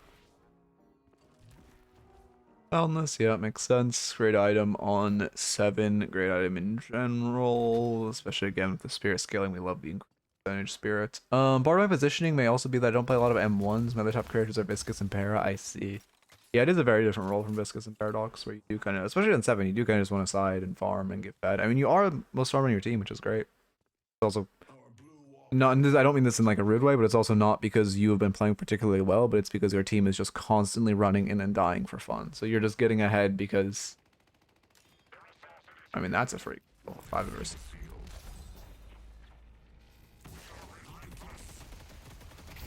Oh, you need to take this bag though. Oh, your ult's troll. You get the bag, which is good. Your ult's troll though. You don't need it. Mo's coming in. Mo has ult. Even if Mo doesn't ult, he doesn't kill you. Just stay on the ult and shoot them.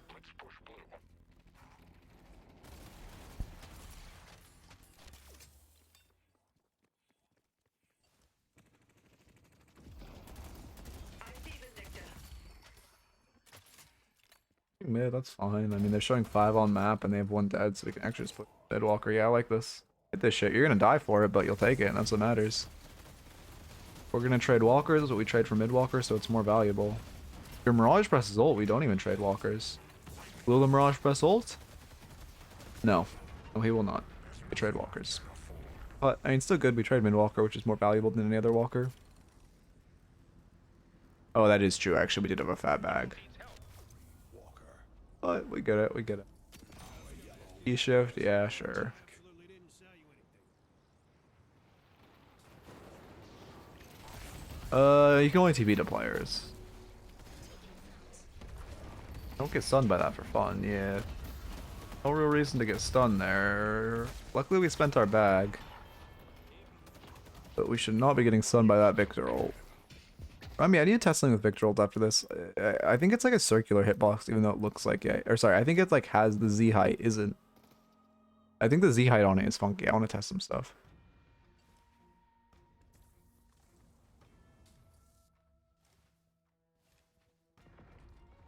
Let's go mid. Yeah, you got 3 picks. You're calling mid. Perfect.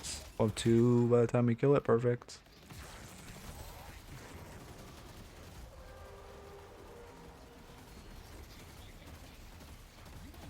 Oh, sitting up straight is so fucking exhausting. Oh, my back actually feels like so tired right now.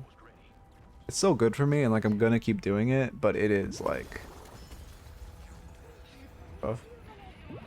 Yeah, spherical. Yeah. Because I know you can like go on, like if you jump on the edge, you don't get hit by it. But I want to test the like exacts of that. Because I'm not quite sure exactly what the hitbox looks like, but it's like really useful to know. The spirit urn is waiting to be claimed.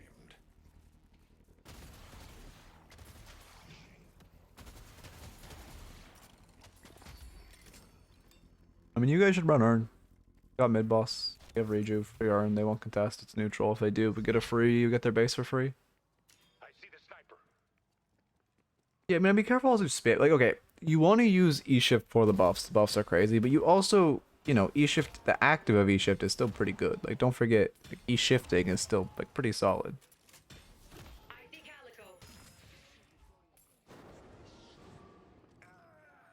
Yeah, you want to chase. I like it there. You're mostly using it for the movement speed. You should pop 3 in Fleet Foot, yeah. I like using E-Shift there. We should also pop our 3 in Fleet Face. Surge of Power goes crazy for the movement speed. What? What is with this Elo and people just getting hit by Victor ult for fun? I've never seen anyone get hit by the ult. I don't, unless you're doing the tech where you like level it while you're dead. I've never seen anyone like actually just get hit by it. You just go behind cover or you walk away. Right here, it's actually better for you to walk in with E-Shift and then you use E-Shift to bait walk or stomp, because then you get the buffs after it's stomped and you have stomp offline, which gives you a lot more space. You have 10 seconds where Walker can't stomp again and you can get a lot more space on the map. Your Mirage is dying for fun, so let him do his thing. I'm glad we just back off.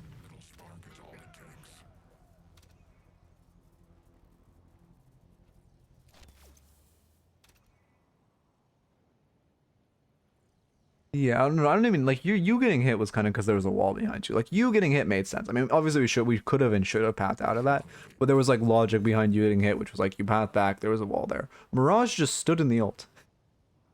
Mirage just like stood there, and he just like captain goes down with the ship. He didn't move. That's more like the crazy shit. Okay, we are. I would be careful.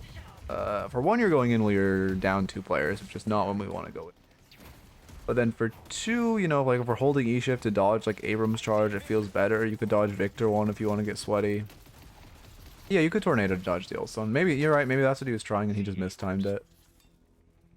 What does the ult do again? A lot of damage and stuns. Well, not a lot, but like what? Try doing 350 right now. Yeah, 389. And he doesn't have a point in it. Actually, make it do like 500 almost. So it does a decent chunk of damage, stuns. You can get out of it with breaking LOS or just walking out of the circle.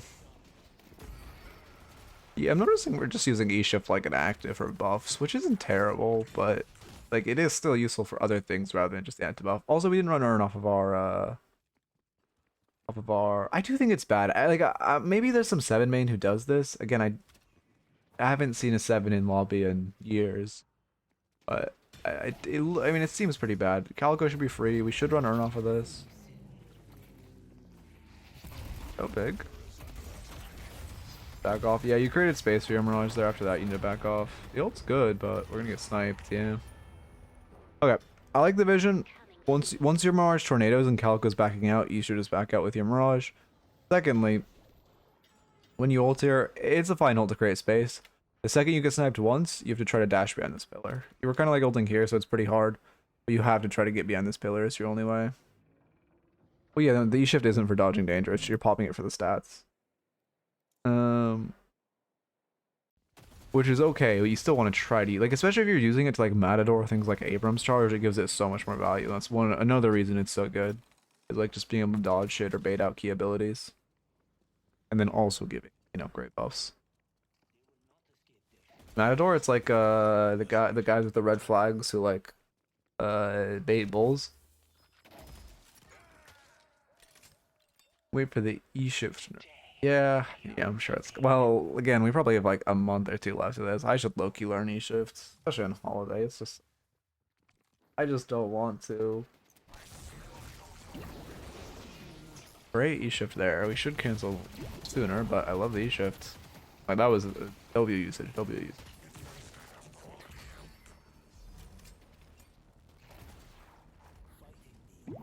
Oh wait, let's see. If you. I need to learn to use each to dodge more. I spam it for the stats because I don't know how to get value out of it. I see. I mean, right there, dodging Viscous Charge was great. Like it right at the dome. Also, Infuser is a really bad buy here. The reason Infuser is a bad buy is because Haze exists. She hasn't bought Capacitor yet, but when you get Infuser, you're just taking Capacitor off your Power Surge. You can Capacitor off your Infuser. You're just really, you're making yourself like really, really weak Capacitor. Don't really want to try to fight here. You're up a player, but our team is really unhealthy.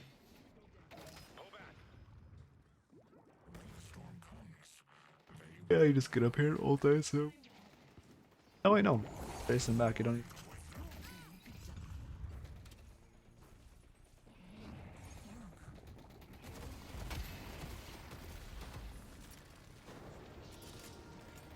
I used to have one, and then I soft dropped the character. Wait, what are we talking about? I think I take away from this game. I think I take away from this to make my own 7 build 7 I dropped for the for a spellcaster. I mean, yeah. I would say this build is like not bad. It's pretty solid actually. Just, you know, maybe. Oh, rapid recharge I guess isn't that crazy. But you're timing with ball max, so I guess it's fine. Although I would honestly kind of prefer. No, actually I don't like this. I prefer to have ult max pre ball max. I definitely prefer like Power Surge, Ball, or Power Surge, Ult, and 2 as our main maxes. In that order? Yeah, in that order. Wait, yeah, in that order. And then, you know, if there's no Capacitor character on the enemy team, Infuser's great. But if there is a Capacitor character on the enemy team, Infuser doesn't.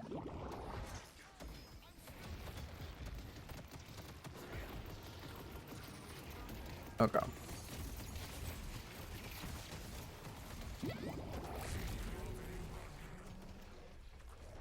You can just break line. Well, I should test this. I'm like, yeah, you can just break line of sight to get a Victor ult. You don't need to run all the way away. Love 2-maxing before ult / ball. I gotta try priorling those things. I think 2-maxing after surge is fine, but I definitely wouldn't say ball max. Like ult max is objectively more valuable than ball max, especially because then you don't have to buy rapid recharge. You can save the slot. Great. I mean, I haven't used the tech myself, but it's very useful if you play Bebop, where you just like you guarantee 3 heals out of your heal creep. You guarantee you get level first. It's very, very oppressive. But I mean, I don't play Bebop myself because I like, well, I will, some negative quality. We should go mid though. Up to mid angle. Dying for fun. Okay, we just run Earn to be safe.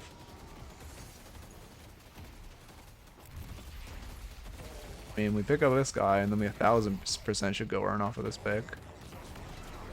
He didn't need to ult. Your Mo's there. Abrams isn't gonna get away.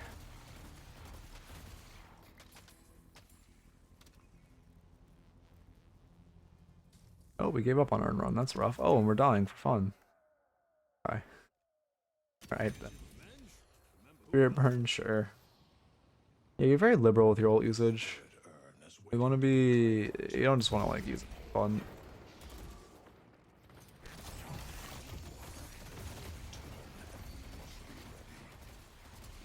I didn't even see what the Viscous said. Never used to play for a good ult. If you haven't noticed, I kind of use it like gun bobs use their ult. Oh yeah, I mean, definitely. Like 7 ult is goated. Well, assuming they don't buy knockdown, 7 ult is goated, and they have nothing to cancel your ult, by the way. All they have is Abrams charge. Nothing else in their kit can cancel your ult, and none of them have bought knockdown, so we could just get like turbo valuable ults if we're just ulting above a big team fight. If they buy knockdown, then yeah, your ult gets like way less value because you aren't gonna buy unstop on this build. So you just kind of want to, you can use your ult like a Bebop ult. However, when they don't have knockdown and they don't have an easy way to bring you down, this shit goes crazy. Yeah, but he doesn't have it, right? Oh no, he does have it. I mean, he hasn't done it yet. I wouldn't expect he's smart enough to Phantom Strike. Also, to be fair, we have to be next to a wall to for that to work. Well, near a wall, I suppose, not.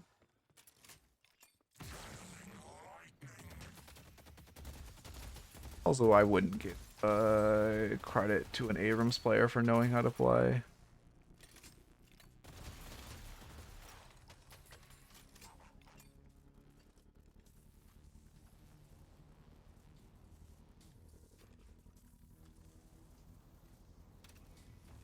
Going down mid for fun. We should fix our. Are they on mid or something? No.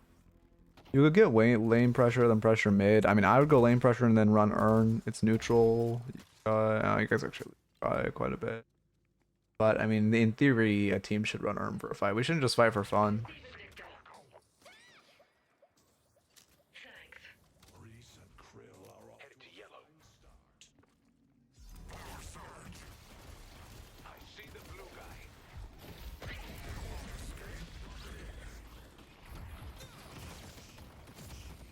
Get 2 picks. It should be mid boss. We're very lucky we got those picks. That's not how this fight should count, but.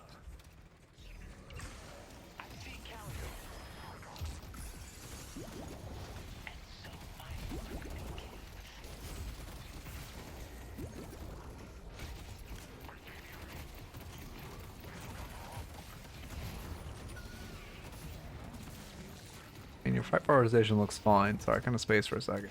On Calico here, yep. First. We should split with. Ooh, that sucks. We died. We should split. Yeah, okay, you're calling mid. That's good. Ideally, we split with Patronok in mid, but what the fuck happened? How do they have a reju? And we don't have any of their pay. Spellbreak.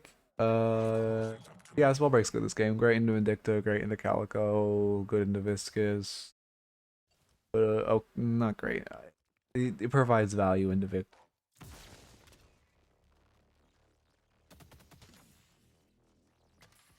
You should not be walking up far.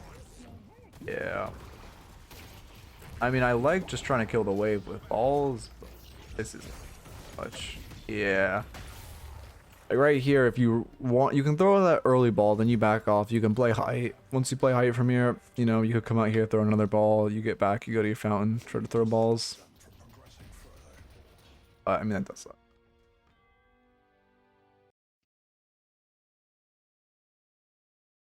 My rush capacitor is 4, and whenever I see 7, just, yeah, you lose capacitor 7, and you lose, like, all this value.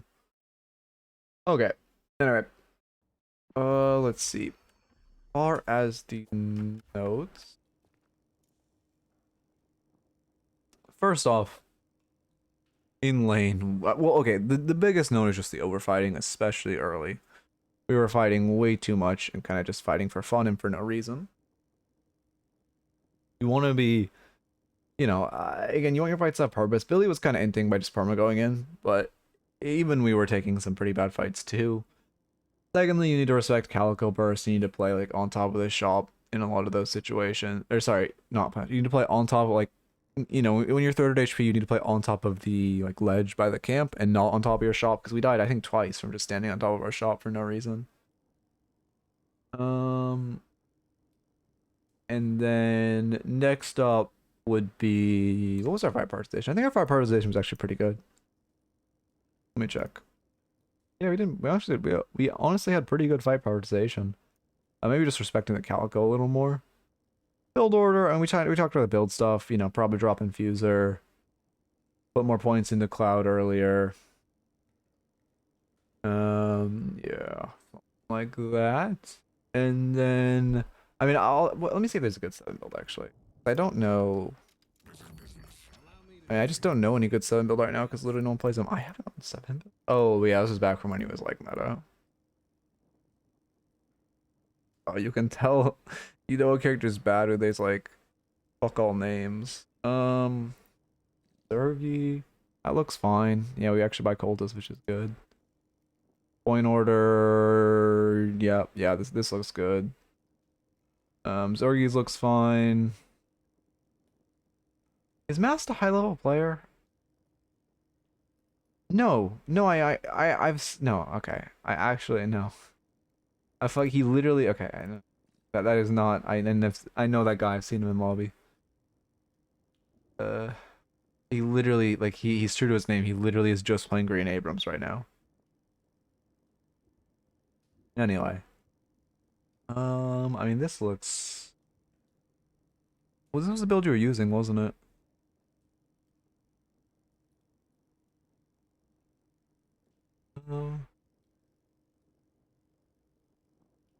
Yeah, I don't think this is it. I mean, it looks fine, but Doesn't, eh. It looks fine, I suppose. I don't see anything like egregious, but it also doesn't seem crazy. Other fucking names. I mean, Andrew Chicken is like a known streamer, but I Trickfest build actually doesn't look, well, it doesn't look that bad. Yeah, honestly, I don't dislike this build. Okay, well, yeah, maybe it's not the best. I recommend Zergies out of these. Anyway. Just think I sit down and make my own at this point? Yeah, you probably do. Doesn't seem like any of the, I mean, to be fair, 7's just so out of favor right now. Ult usage for sure. That's definitely a no. Our ult usage was just not where it should be. What the fuck is my movement? Oh my god. Does this character have no sprint speed base? Anyway, if they buy knockdown, you can just use your ult for the damage, but before they have knockdown, you want to be trying to look for good ults. Looking for good ults and looking for those ults above the team fights. No, that we do 4 raffles this stream. Well, I'll be back on them tomorrow's Friday, right? Yeah, I'll be back tomorrow with 4 more sessions. But this will be the last one for today, as you know, 4 stream, and then I get I can tell my voice is getting a little cooked, and I also really need to eat. Okay. Let's see, what else is there? Yeah, I mean, by far it's just the overfighting. Didn't, I mean, E-shift usage also worth mentioning, but like, we just didn't, we just weren't the difference maker in this game. You did a good job playing your role in side lane. In team fights, we just weren't doing that much. And I think that is a consequence of us just not playing for our ults. Calico was one-shotting us too, and we didn't have anything to stop from this.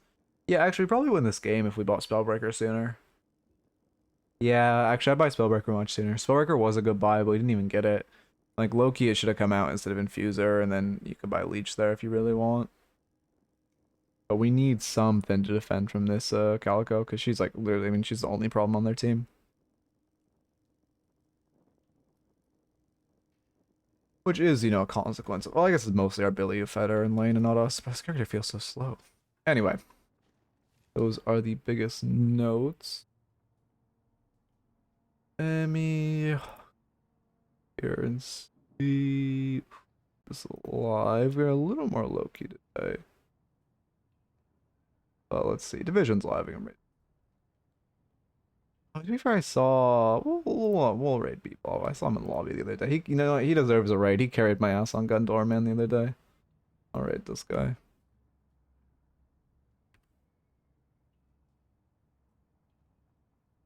Okay. Yeah, of course. Again, 4 more coaching sessions tomorrow. We'll be back on the grind. I will upload tonight, Smile. For sure. No, I should actually upload tonight. We'll see though. But anyway, yeah, hope you enjoyed.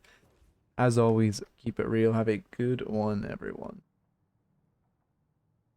Okay. Always, Bod.